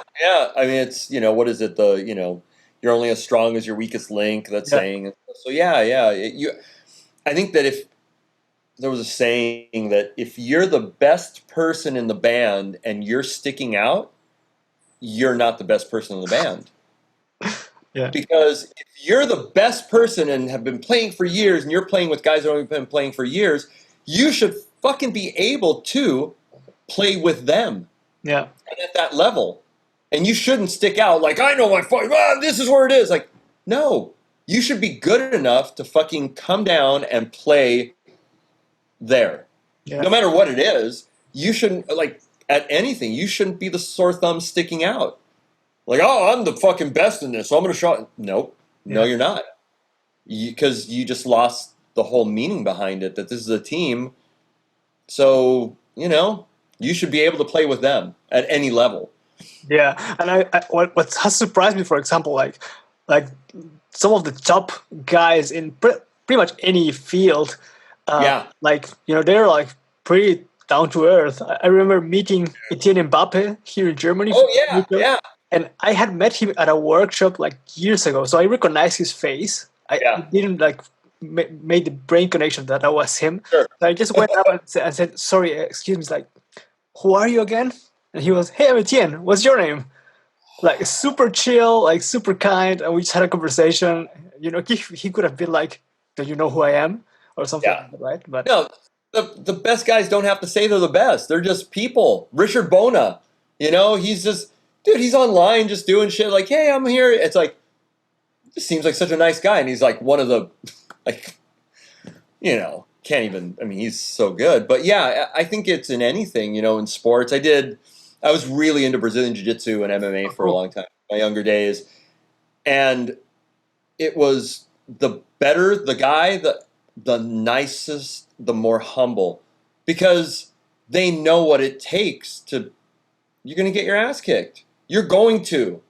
And you just got to be nice, So the most humble, nicest people, I don't know. I think that's in anything, like, yeah.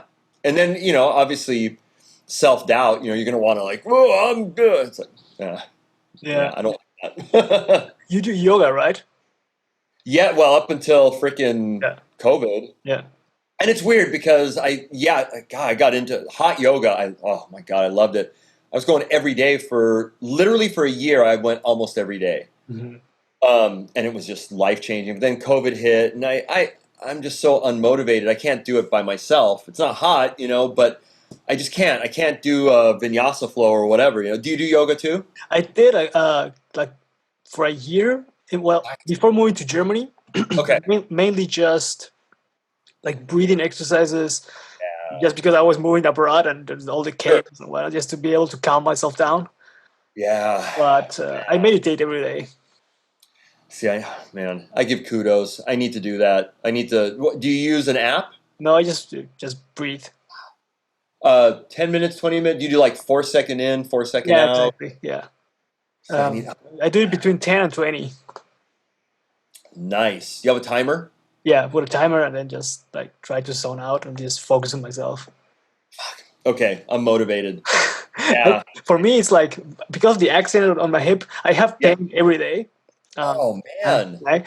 So it varies in degrees, but sometimes it's like barely there or nothing. Sometimes it's like, oh fuck.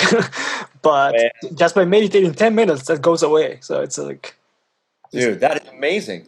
Kudos to you, man. I think that is so important. And when I was doing yoga, it forced me. So I would get there about a half hour before, and I would just lay there. Yeah. And that was my meditation. But I'm horrible at this self-discipline at home. It's hard. Oh, man. I mean, I could sit there and watch a fucking stupid Parks and Rec episode for 20 minutes. Yeah. No problem. But I can't sit for 10 minutes and do nothing. It's dumb. So you're motivating me. Can you hear that? Ivan, today I'm gonna 10 minutes. I'm gonna meditate. 10 minutes, 4 second in, 4 second out. I'm gonna ping you. I'm gonna tell you I did it. Great. That's keeping me accountable. I love it. Yeah, I think it's so important, and it's one of those things that I don't do. Yeah, like aside from the pain thing, like I don't know if I have to do something. And I feel like my brain is all cloudy, and I can really focus and make good decisions. Yeah. Just knowing that if I take those 10 minutes, then later I'm gonna be able to perform better. It's like, okay, it's worth it, so let's do it. Dude, that's amazing. I'm sorry that you go through the pain, man. Have you is marijuana CBD legal there? Have you tried CBD or no? Huh? You can't. Yeah. No, but I mean, I can do everything right now. I mean, I go to the gym, I squat, I deadlift, everything. It's just that sometimes it's like, yeah. Wow, man. I was gonna say CBD is kind of a cool drug, but yeah, obviously if it's illegal, you can't do it. Yeah. So, yeah. No, but okay, I'm motivated. Meditation starts today, dude. Awesome. There you go. Yeah. Nice, man.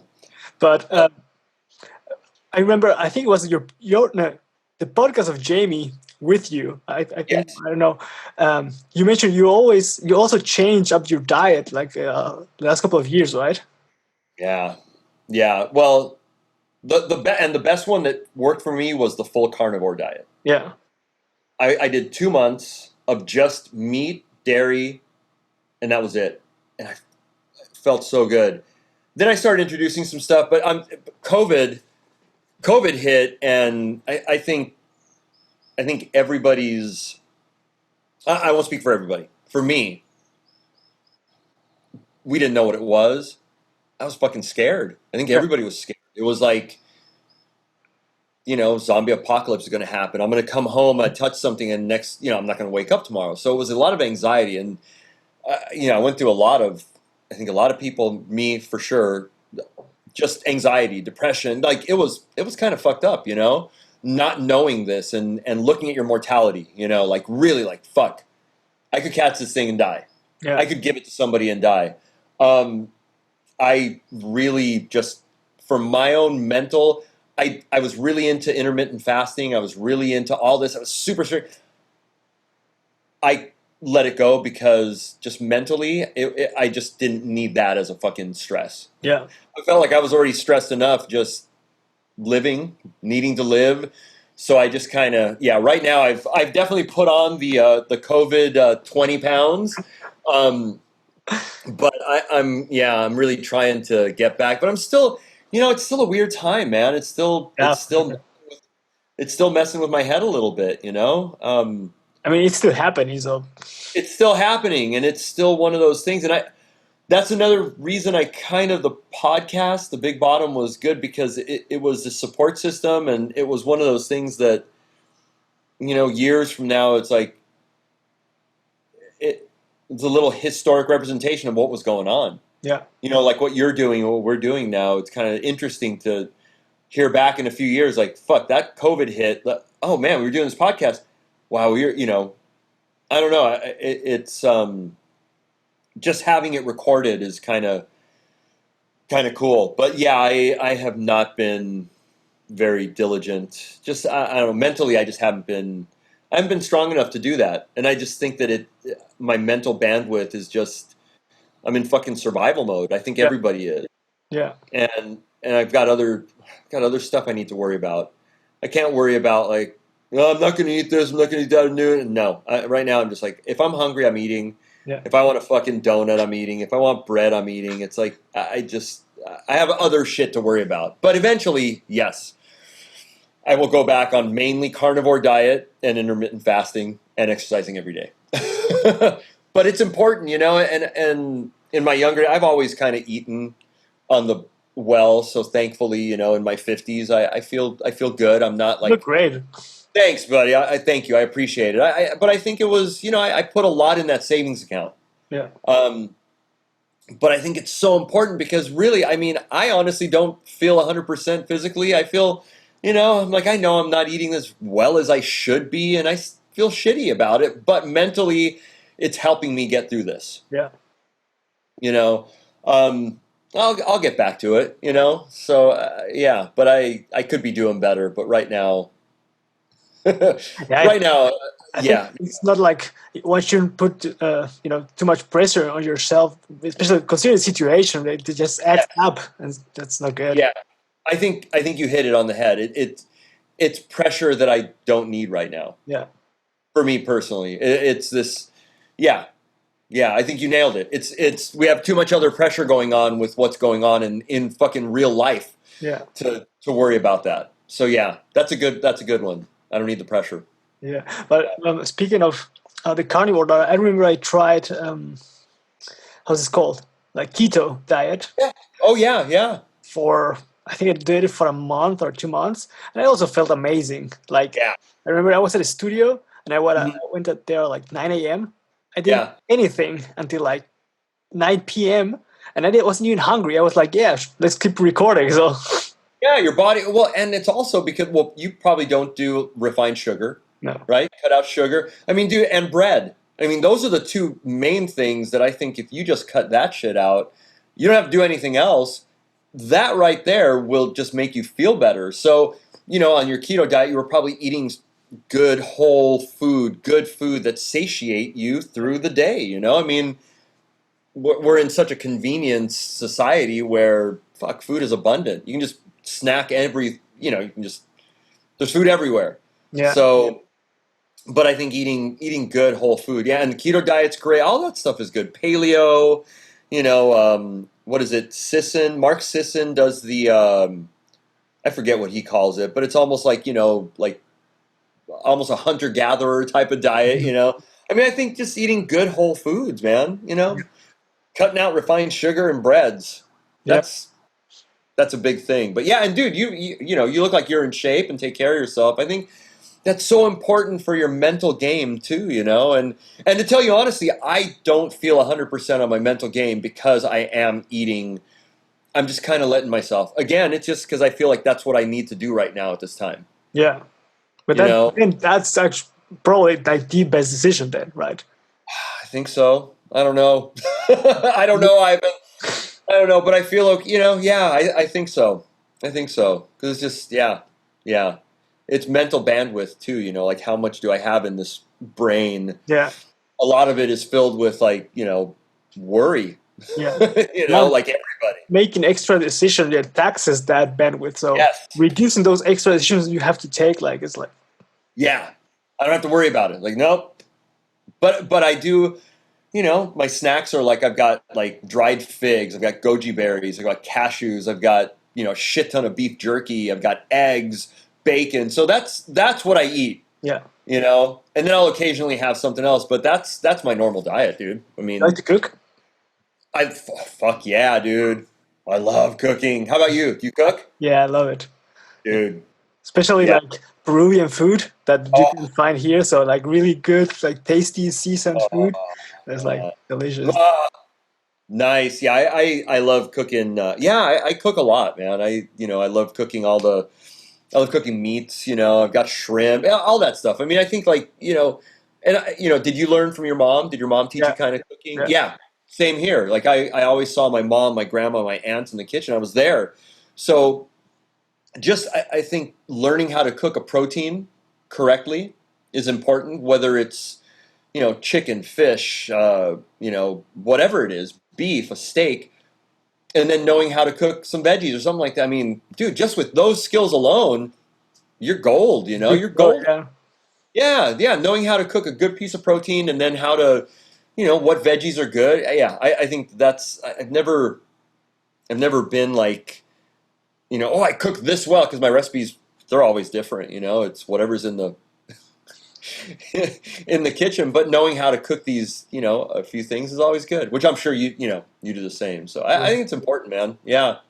I like you mentioned when you don't eat like too like quote unquote healthy, you do feel kind of foggy. So if I, for example, on Tuesday I had a pizza at night. That was a mistake, man. I noticed it on Wednesday morning. I love pizza. Yeah. But I can't do it. Yeah. So last night I get these cauliflower, and they're good. Cauliflower. Yeah, have you had that cauliflower-based pizza? Yeah. I mean, it'll do in a pinch. Yeah. It tastes like pizza, but I put a shit ton of garlic on it. I cut up sausage. I put some, I totally doctor it up. And right now, dude, I'm a garlic bomb. I took like 4 cloves of garlic, chopped them up, put them on top, and it's like. Yeah, but I had to doctor it up, put some sauce on it, but that makes me feel better. But I agree, and I love pizza, but man, the day after, or that day, it's just, you feel so heavy, and I love IPAs, I love beers, but I can't really do them all the time because it's like eating a loaf of bread. Yeah. It slows you down mentally and physically, you don't feel, Yeah, I feel bogged down. And I think that's part of it too. Like you said, the pressure, all this stuff, not eating as strict as I used to. I think sometimes I just kind of get weighed down, but I don't, again, you got to do what you got to do at these times. Yeah, definitely. So, and I try to tell myself, I try to not make myself feel bad, but then I find myself going down this fucking slippery slope, and it's like, ugh, like, dang it. Yeah. So, anyways, we will all come out of this better and bigger. I think we're going to come out of this. It's a renaissance of sorts. I think it's going to be a rebirth for a lot of people, and I think we're going to come out stronger. That's my hope, for sure. I ask myself, like, you could think like the whole world's gonna go to a shithole, but yeah, why would you think like that? I mean, what's the alternative, right? So just look for the best and try to improve on the way. Yeah, take care of your house. Take care of your neighbors, your friends, your family, and try to keep going better. Yeah, you can't give up. You can't give up, man. You can't. So yeah. So let's nerd out a little bit right now. What have you been playing lately, gear-wise? When I play, I'm playing. Should I get it? Yeah, go ahead. Let me grab it. Yeah. Do some music there, Ivan. Little incidental music. Yeah, I was gonna blend it in for people who are watching and listening. So I got this built up. This is my JB5 G&L, and this is just a tinted neck. It's a quarter saw neck, but there's something different about the bridge. I'm not going to say anything, but there's something different about the bridge. But that's mainly so that's been one of my main basses. As far as 5 strings, dude, my 3, that JB5 G&L, the low end, that low end 5 string it's fantastic. Now that covers the more modernish kind of tones. Yeah. The JB5 is very traditional, but it's great. It's more of like the straight ahead, jazz, and then my Wilkins PJ5. Mm-hmm. So those are my 3 main 5 strings, and the Wilkins PJ5 is just a straight up, PJ, but he takes the bridge pickup, moves it up a little bit. So it has that nice girth. So those are my 3 favorite and main 5 strings. My main 4 strings are my Matador. Mm-hmm. And I do play this SB2 quite a bit. Yeah. And then I have a Wilkins PJ4 that I play quite a bit too. Yeah. So those are like the main basses. I have my Olinto P bass. Dude. That's a huge neck, right? Oh yeah, but it's one of those basses or instruments that the second I played it, I've told this story before, so it's probably fucking tiring, but I love telling it. I got the bass through Ron Moreno was doing some repping for them years ago. Mm-hmm. And he said, hey, Steve, I got these Olintos. I have this Olinto. You want to do a review for it? I said, yeah, sure. And I had just had a bass hang at the Bass Exchange up in L.A. Yeah. It was one of the events. Well, at Gary Rudenko up at the Bass Exchange. And I brought it home, opened up the case, plugged it in, literally played like 2 or 3 notes, put it back in the case. I called Eric Coco from Labella and I said, this is mine.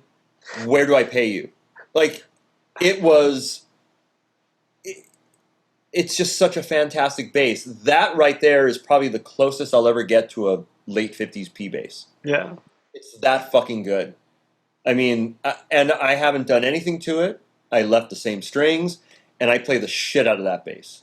And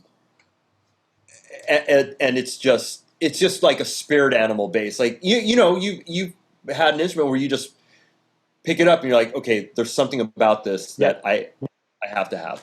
Yeah. Yeah. Doesn't happen often. No. But that was one of them. The low end was definitely one of them too. The low end 5 was one of those where I played. I was like, oh man, like what is it? This is something. This is just, it just fits my physicality. The way I play everything, just like, wow, this just fits. Mm-hmm. So yeah. So that was it. And then I have an old '68 jazz bass. Okay. I don't play it too often. It's a refin, but everything is original. But it's kind of the one. I feel like I have my 2 vintage P and J, and then I'm set. I don't need anything else. Those are the ones. So yeah, so those are my my main instruments. But I had to mention the Alinto because the Alinto is just it's just so good, And that was great. I've watched a couple of videos of that, and it's just massive. Oh, dude, it's a early '60s, late '50s P bass. It's a vintage P bass, handmade by Mas Hino, and I think that was one of the first ones they made. And I think it went to Bass Magazine, one of the Bass magazines for review. And then it went back, and then that's when I got it. Yeah. So it was just brand new. And it was just one of those instruments that just is lovely. And, it was expensive. I mean, they're like $3,000. And, and that's another thing, too, where you see people like, oh, it's just a P bass. But it's like, yeah, it's just a P bass. Like, fuck, you can get a $300 Squire or a $400 or $500 LB100 tribute, which is great. But again, it's like, it's one of those things that, what is something worth to you? Yeah. That's one of the things. But again, it's like, this is like an artisan piece, if I'm using that word right. It's literally handmade by this guy. It just has this thing.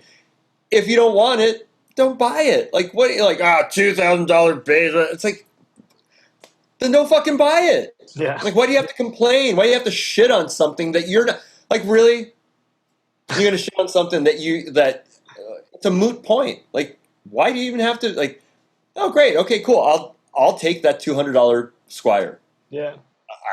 I feel nothing. But to me, that bass is worth every penny. And I paid. I've never, I've gotten some stuff free, but I pay for shit. I never expect anything for free. Mm-hmm. You can't.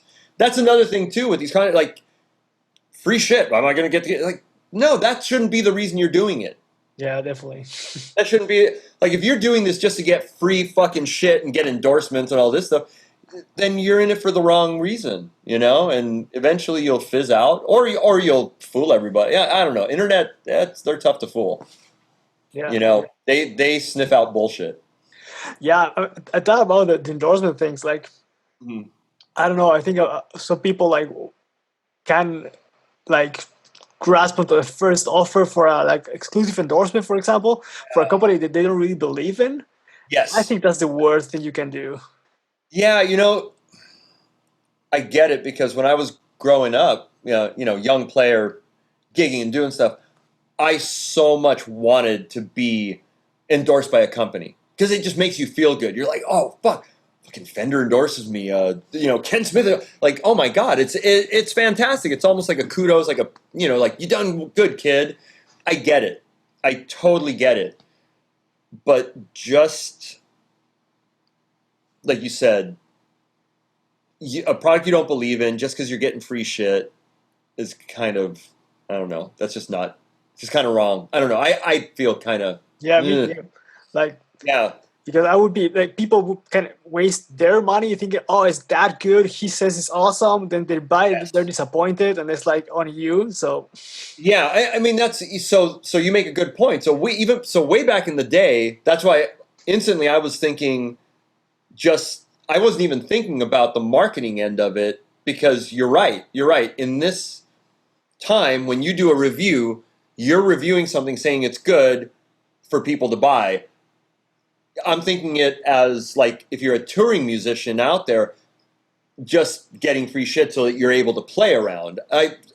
That's funny. That's interesting how my mind went right to that instead of the selling.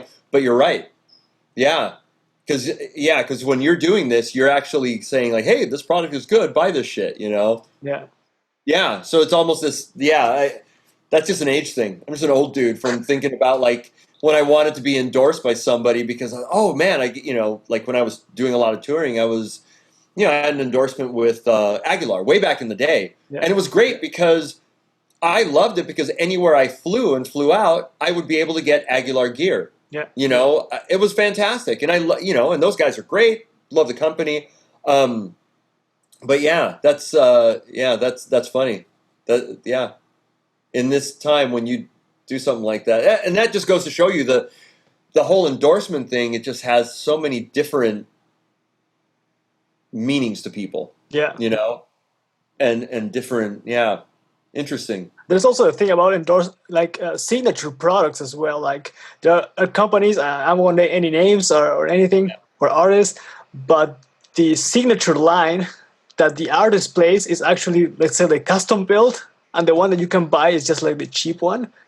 And sometimes the artist does not even play what you can buy. When you go out and buy what you expect is like a super high quality instrument, and you end up with something different.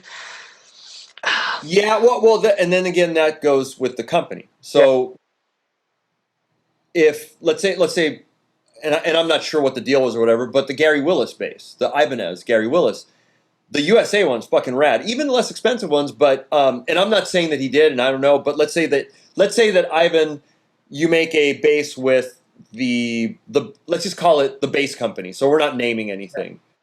So you sign a deal. You have a signature product with the bass company.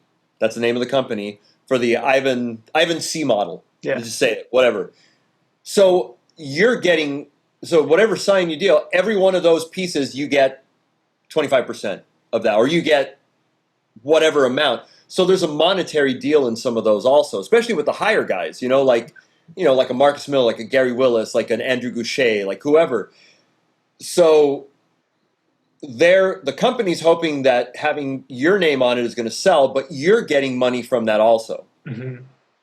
That's with some of the companies. So that, I'm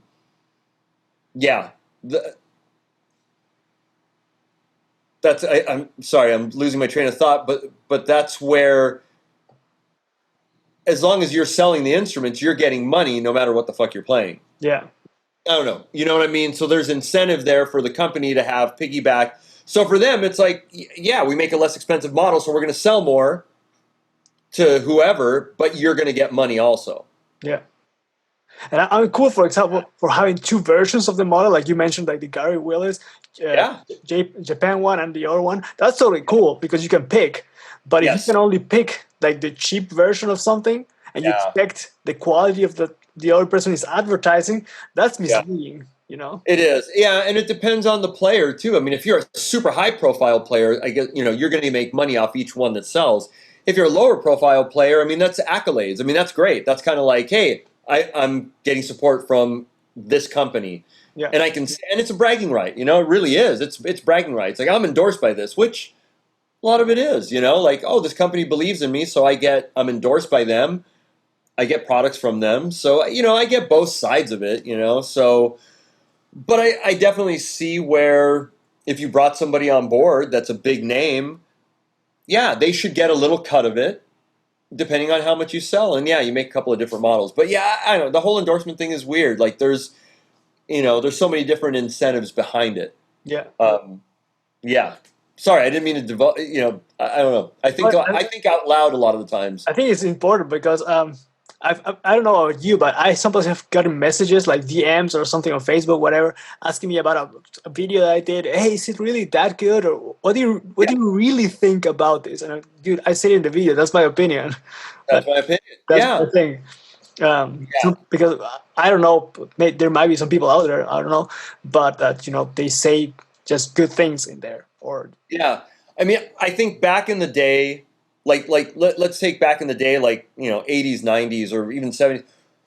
When you endorsed a product, you said it was good, but they endorse you as in support. So if you're a touring guy, if you're this and that, you're getting support. You're getting strings for that tour. You're getting an instrument for that tour. You're getting backline from whoever, GK, Ampeg, for that tour. That's your equipment that you use. And then obviously, I don't know, I think it's evolved, and it's definitely a status symbol. The more endorsement, like, oh, I'm endorsed by all these companies. Yeah, it's a status symbol. It's bragging rights. You're able to say it, but it's lost the original intent, where now you're endorsed so that you can have the bragging rights and you're getting free shit. And it's like, and originally it was because, fuck, I'm touring, I'm playing a shit ton, so strings are expensive. I get these strings for this that I'm doing. So I think the endorsement thing, it's changed and it's evolved. I mean, I don't know, for the good, for the bad, whatever, but it's definitely changed its original intent. Yeah. but I think it's a bragging right. You know, I mean, it's fucking cool to say that shit. I'm endorsed by Ken Smith. I mean, hell yeah. I'm endorsed by Michael Tobias. I'm endorsed by this string company. It's bragging rights. It's cool. To have a signature model is cool. I mean, that's definitely like, I mean, if somebody came and offered me to be a signature model and I could pick exactly what I want, that would be like, right on, man.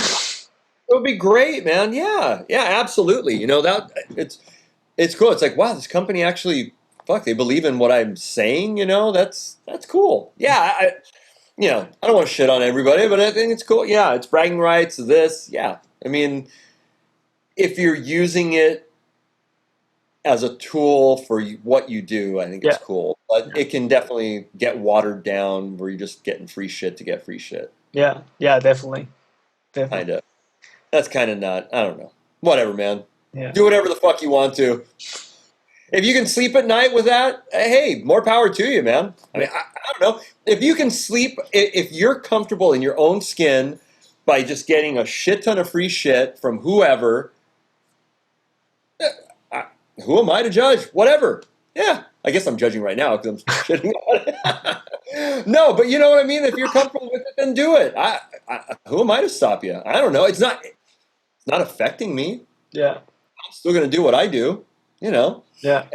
And that's another thing too, is I don't believe in doing these negative reviews. And I've gotten stuff where I'm like, it just doesn't work for me, and I don't want to do it. So I've turned down reviews. Mm-hmm. You know, back when I was doing a lot of reviews. Right now I'm not doing so much of them, but and I've done some reviews on stuff where I was like, okay, this is good, and my dog does stuff where I do reviews where it's not necessarily for me, but it would work for other people, and I've said that. Yeah. You know, I'm like, I don't see this, but you know what? Somebody else might dig this. Yeah.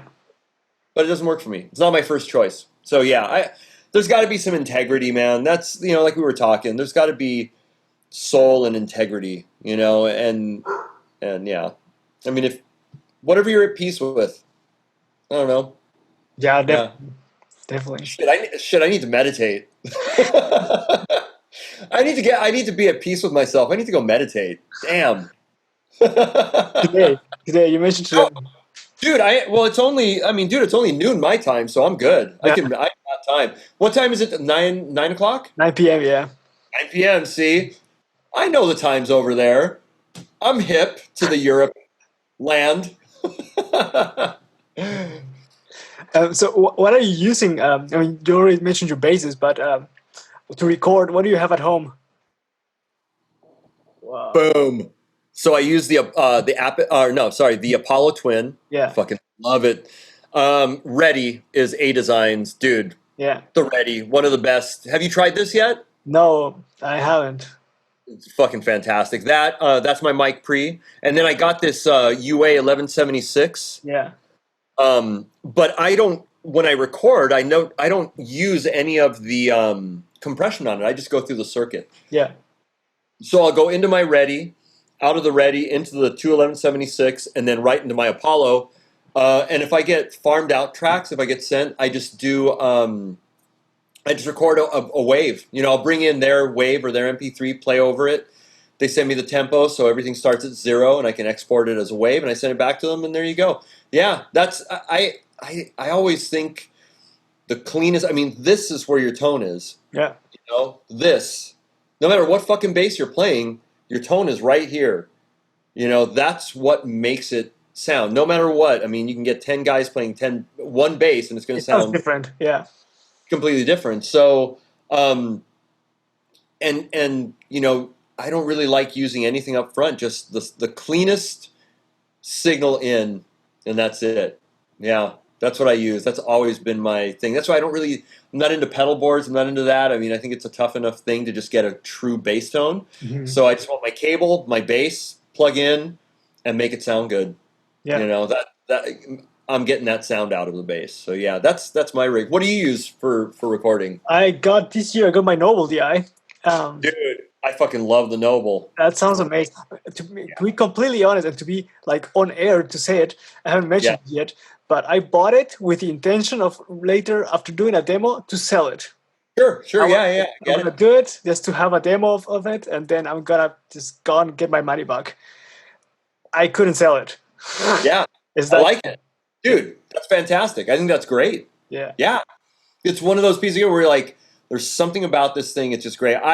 I love. If I didn't have the Ready, and I have a carrying case for the Ready. It's kind of big, but it works for me. I probably look into the Noble. You know, I think it's great because it just sounds good, and it's small. You know, it's a nice footprint.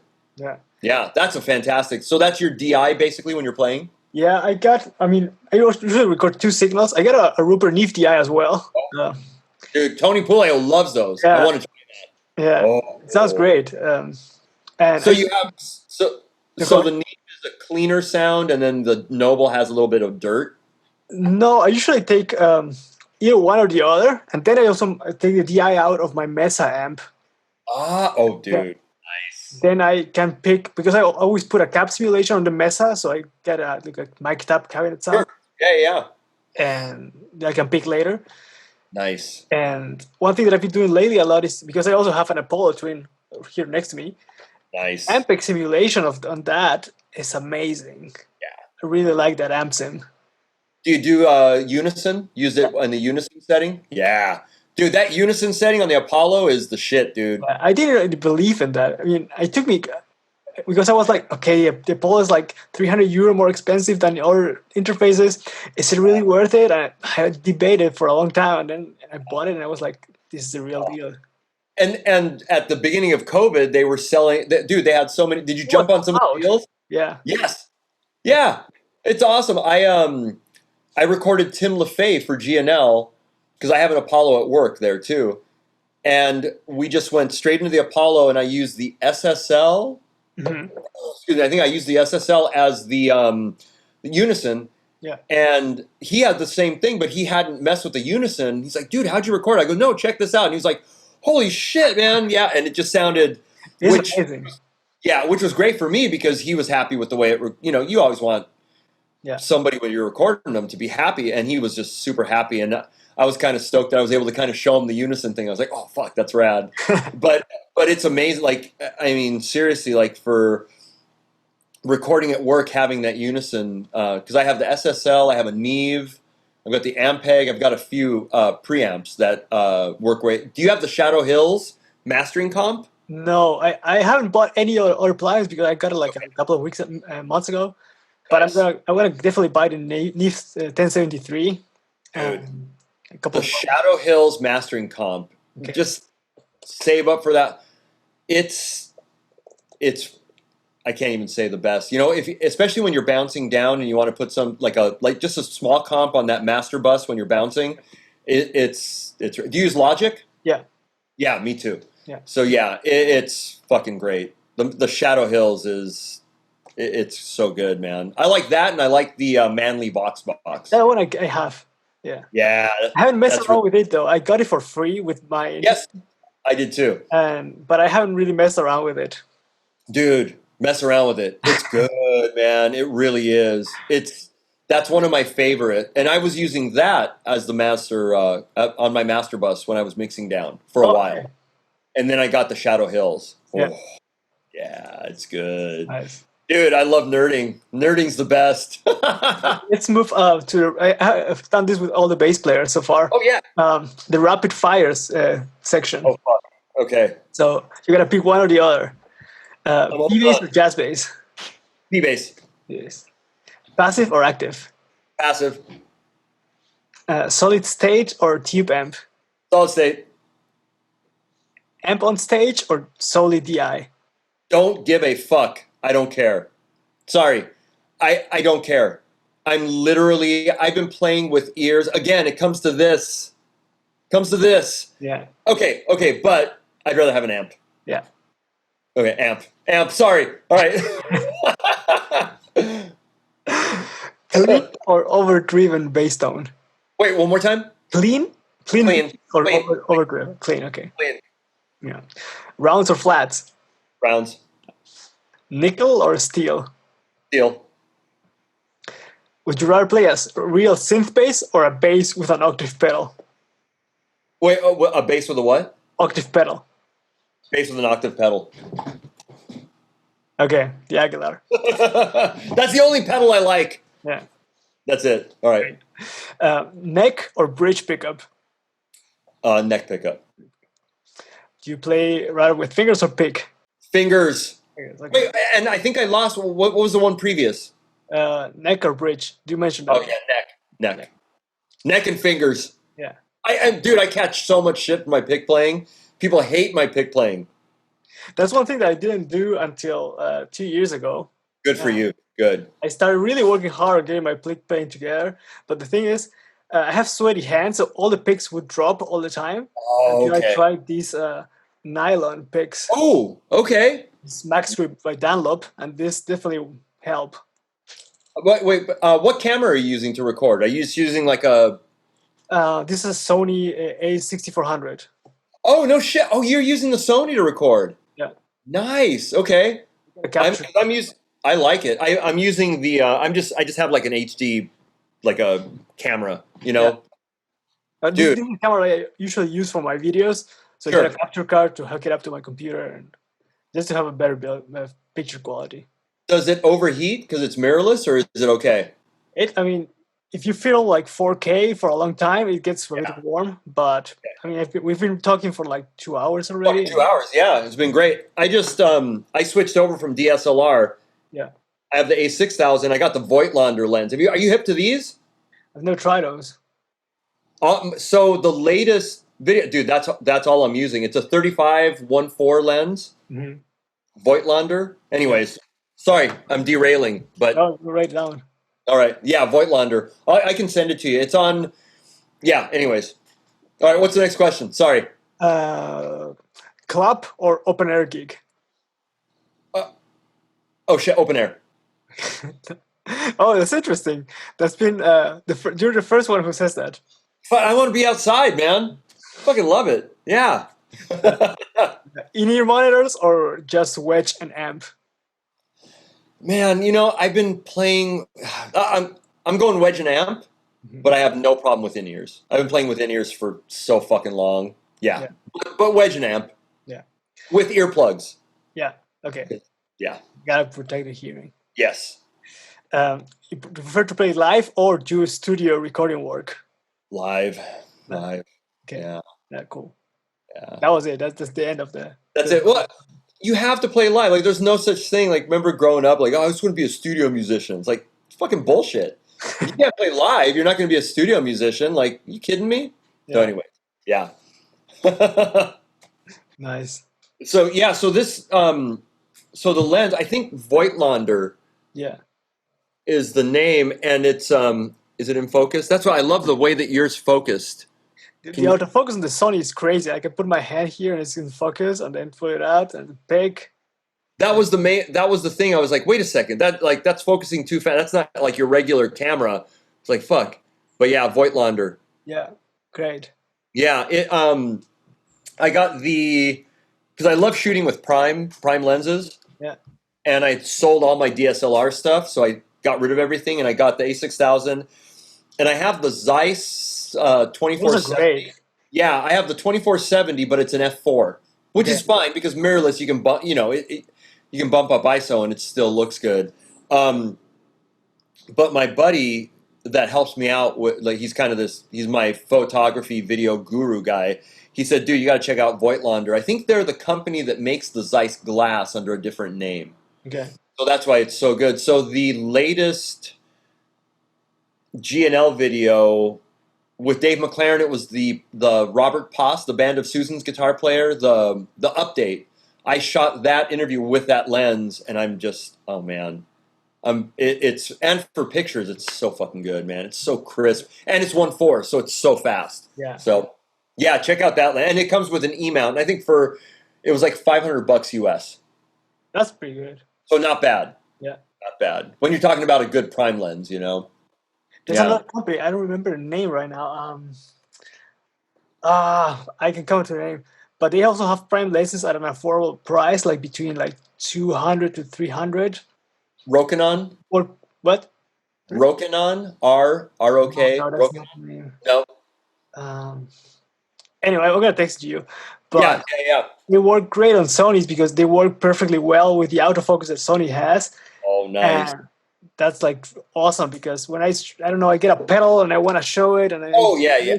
Dude, that looks, you know, and then back in focus, and that's awesome. Yeah, this one does not. It is fully manual. Yeah.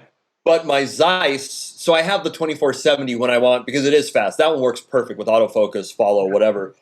But this one is totally, it's all manual, which I kind of like. You know, I kind of like that that tactile feel where I can choose. I'm turning to choose my aperture. I'm focusing. You know, it's actually cool. So I don't know. That's the downfall of that one, but autofocus is nice. That's another thing. Like you have to, like, when you start doing videos and editing and putting content and whatnot, you don't only gear or nerd out on basses and pedals. You start checking out cameras and microphones and. It's a fucking rabbit hole, and then people think they're gonna do it like that. Like, nope. Yeah, and I think Momo had a good point. He's like, it's a year. Yeah. It's a year to just learn this shit, and then, like, a lot of the stuff, you do photography too, so you have to learn photography, videography, recording, editing. Like, that's a lot of shit. So, I mean, and then just getting the sound to sound right, like knowing how to mix down shit, and a lot of the stuff I'm doing for G&L, I'm doing a lot of the photography, and I'm not a photographer. Yeah. I mean, there's photographers out there that are just, I'm not, but I can take some pictures, make shit look sexy, and put out guitar porn, bass porn, pedal porn. I can do that. Yeah. So, but yeah, you have to learn. It's a lot of shit, man. A lot of shit to learn. I realized, like, how much I learned in the past 2 years when I was writing down my thesis, because I did a draft for my prof, and he was like, "Yeah, but I think you don't realize how much you've actually done." Yes. Think a bit deeper, and I just listed all the skills, all the process of recording a video and how to do it, because I've got markings on my floor to know where the camera goes. I love it. Yeah, well, and that's. That's the thing. Like, I was really into like Andrew Carnegie and reading those books and stuff. And his big thing was acquired knowledge. Mm-hmm. You're acquiring knowledge. That's what you're doing. That's what we're all doing with this. So all of a sudden, you've got this list of skills where you can go out. I mean, dude, you could do a job like what I'm doing, like for a company. Like. Because all this shit. And the thing is you can call bullshit on somebody that kind of is like, well, I do marketing. Like, you do, motherfucker? Let me see your shit. Like, you don't do marketing. You don't. Or, hey, I do videos. Well, oh, okay, cool. Let me see the videos. It's like, you don't. Like, you know the stuff, and you're gonna get better and better at it. That's just the trajectory. That's what you do. You want to get better at shit, which is fantastic. Like, for me, it's so fucking refreshing to see. I love it. I'm telling you, man, I don't follow channels. I don't look at shit. I look at your stuff. I do, because, like, this is good. This is good. This has got integrity, and this feels good, and it looks good, and it's like, all right. Like I said, I do not watch videos. I do not watch. I never have. I don't do it. But I've watched yours. It's like, this is cool. And. So yeah, getting that knowledge and acquiring is so important, man. And I think it's important in the long run where, yeah, you can call the bullshit, Mm-hmm. When people say something, you're like, nah, you don't. Anyways, there's a big picture on this, and I think you're doing really well, and you've got that, and it's gonna, yeah, you're gonna be able to do a lot of shit. Which is rad. I hope. No, yeah. Just got to keep learning, because seriously, what you're doing, and there's a lot of companies out there that do what we do, but it's like, I'm a one-man band. You're a one. Like, I don't have a team. I do all this shit myself. You do all this shit yourself. A lot of companies that are out there, they have a team. They have the team that's a photographer. They have the team that's the recording. we do it all, you know? And, oh yeah, and then you have to know Photoshop. And you have to know Lightroom. Yeah. Because you have to do thumbnails. You have to learn how to do it. Dude, like, I hate Photoshop. Hate it. But I force myself to learn it because I have to learn it. So, anyways, yeah. Yeah, I mean, the thumbnail thing is interesting because I know I started doing like more better thumbnails from the beginning of the year, and I completely and shamelessly started copying Patrick Hunter. Dude. But I was looking at his stuff and also Adam Neely's, and I'm thinking, okay, what are they doing? And they just tried stuff out to make it my own, you know? Yeah, that's it. Yeah. I didn't know the importance until I started doing a lot of stuff for G&L. Mm-hmm. And that's kind of where, and mine are kind of basic, but still, the thumbnail, it matters, you know? I'll take a good picture that I have, you got to put it in the, you know, you have to, your size has to be the right size. You know, your canvas size, your portrait size, your DPI, like, you know, somebody says, oh yeah, make me a graphic. Okay, what's it for? Well, no, just make it. No, motherfucker, you don't understand. Like, you can't just say that. You can't just say, make me a fucking graphic. Like, what for?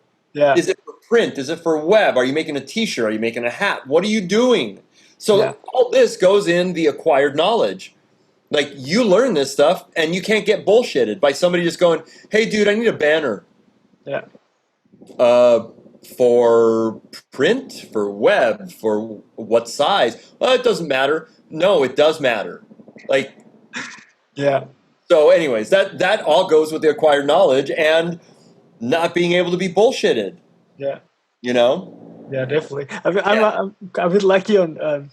a good friend of mine, JP, monster bass player, he's been doing the logos for me. You know, the Bass Tone Tuesday logo, kind of like this one of the Mac.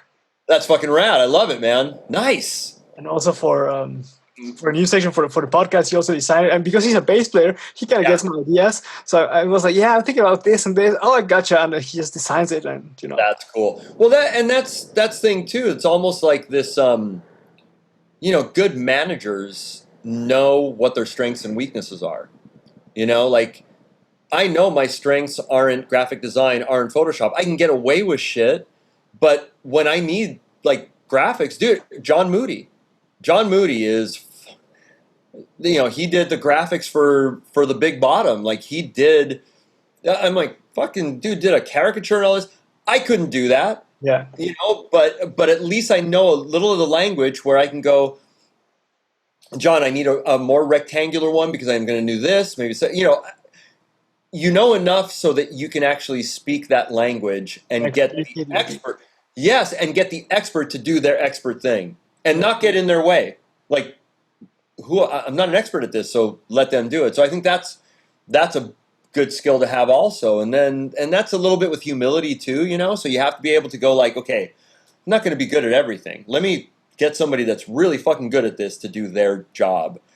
And that's kind of where you find yourself, kind of where I find myself now, sometimes at G&L. Like, I know how to do it, but there's guys that do. So I'll get the guys that are like, you know, this guy's really good at this. Let's get them to do this.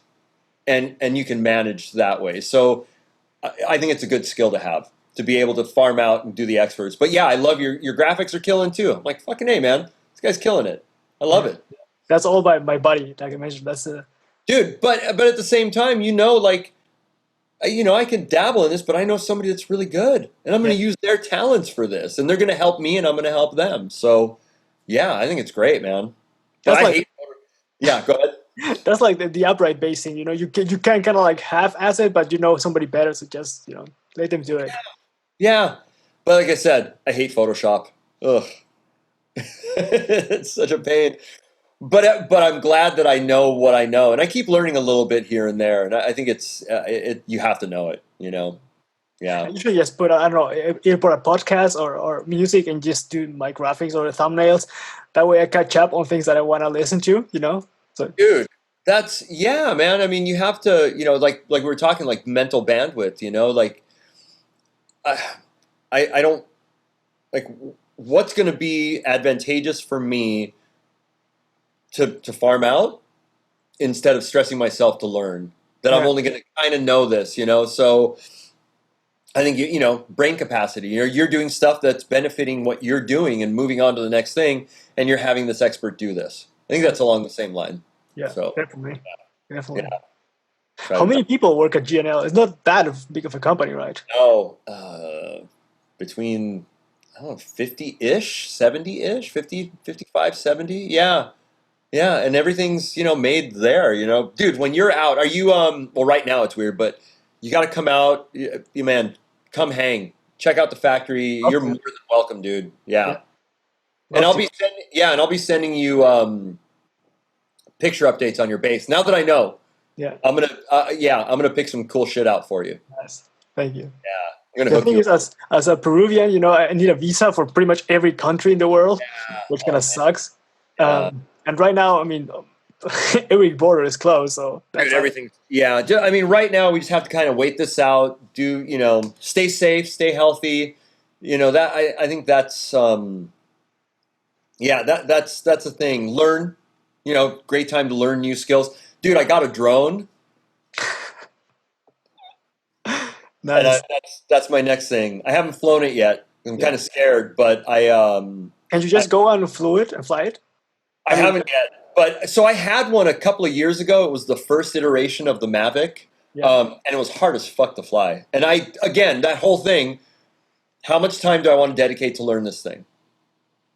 And I didn't, so I sold everything. Yeah. But now they're a lot easier and a lot safer. They have a lot more stuff where it can fly longer. It doesn't work on Bluetooth or Wi-Fi. It has its own thing. It can fly like fucking 6 miles, dude. It can literally fly like super far. But there's a learning curve. I just have to give myself a couple of days. But I want to start doing some drone footage because it's just, and dude, the camera on that thing is a 43 megapixel camera.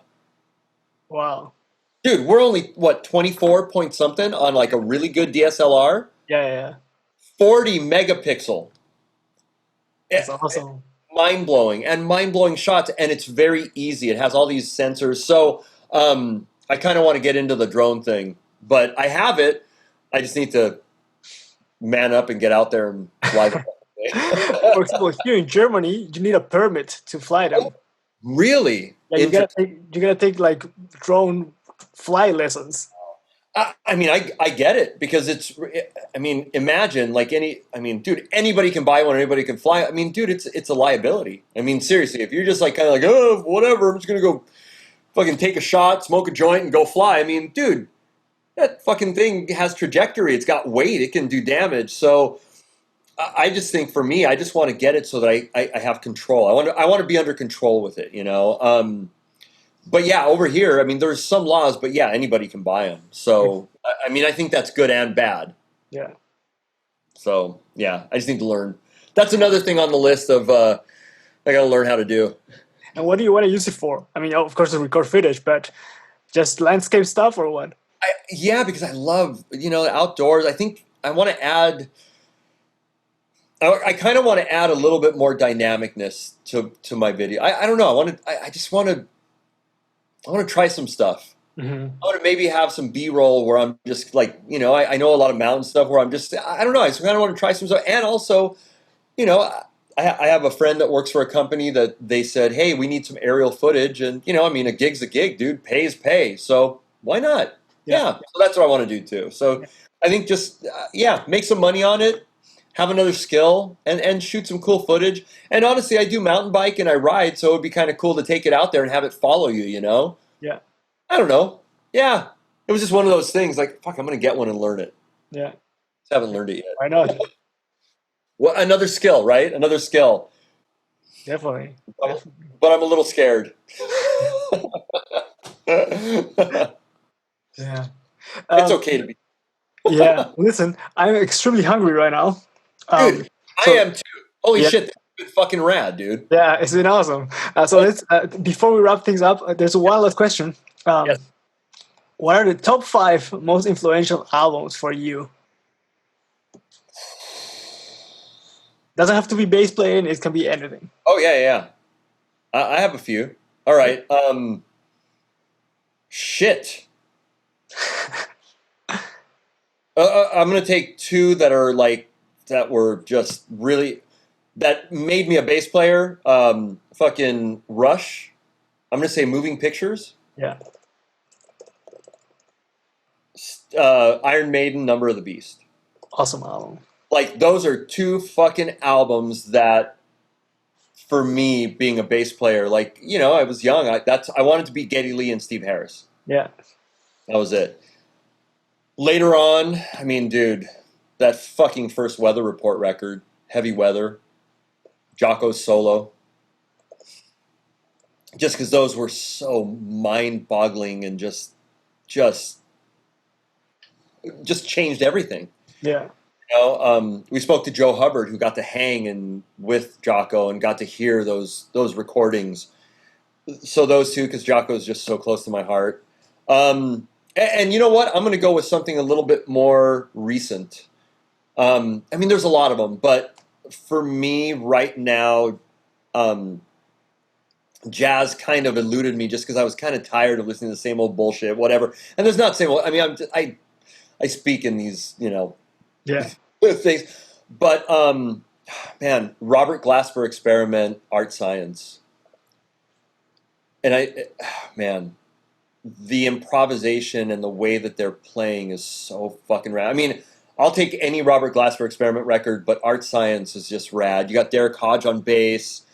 Casey Benjamin is just such a high-level sax player, but a keyboard player plays vocoder, and Robert Glasper is just, their level of just proficiency in ears is just, it's mind-boggling, and I'll do those. Those are 5. Even though that Robert Glasper one wasn't so life-changing for me right now, yeah, that's a good one. Nice. Yeah. Awesome. Where can people find you online? Oh, shit. I don't know, people. Do they want to? You can definitely go to thebasshang.com.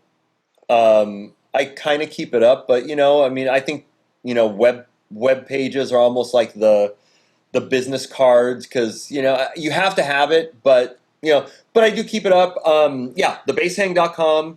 If you want to learn a little bullshit about me in past, I do have stevearaujo.com. And then I have the bigbottompodcast.com. I think it's bigbottompodcast.com. That's for the new podcast. And yeah, I mean, I've, you know, the bass. I think I have the Bass Hang on Instagram. I have my own Instagram that I just started back up, where I'm going to do just more photography stuff. That's Caesar Steve Araujo, Caesar. That's my real legal first name is Caesar. Middle name is Steve, and then Araujo.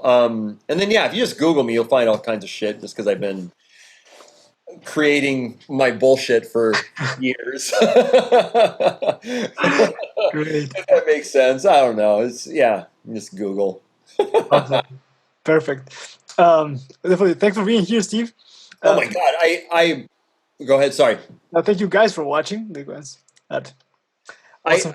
Dude, I can't thank you enough, man. You are one of the guys that's doing it right, and I have the utmost respect, because I don't know. I mean, whatever my opinion, if it fucking values anything, I love it, man, and just keep up with the integrity and just keep getting better, man. And that's what I've seen is just I love seeing that progression of not resting on your, you know, on this status quo. You always got to challenge yourself. So, man, yeah, it's been a blast. Sorry, I can talk forever. It's awesome. It just felt comfortable, dude. I love talking to you. Thank you for having me, bro. Thanks. I'm going to stop recording. Let's chat for 1-2 minutes more. We're talking shit afterwards, for sure. Awesome. Thank you guys for watching. I'll catch you guys on the next one. Don't forget to check out Steve's work on YouTube at The Bass Hang, on Instagram at The Bass Hang, as well as all information together at thebasshang.com, as well as listening to the Big Bottom podcast. You can find it on Spotify, on YouTube, and all the other streaming platforms as well. Thank you guys for watching and for listening. I'll see you guys on the next one. Take care.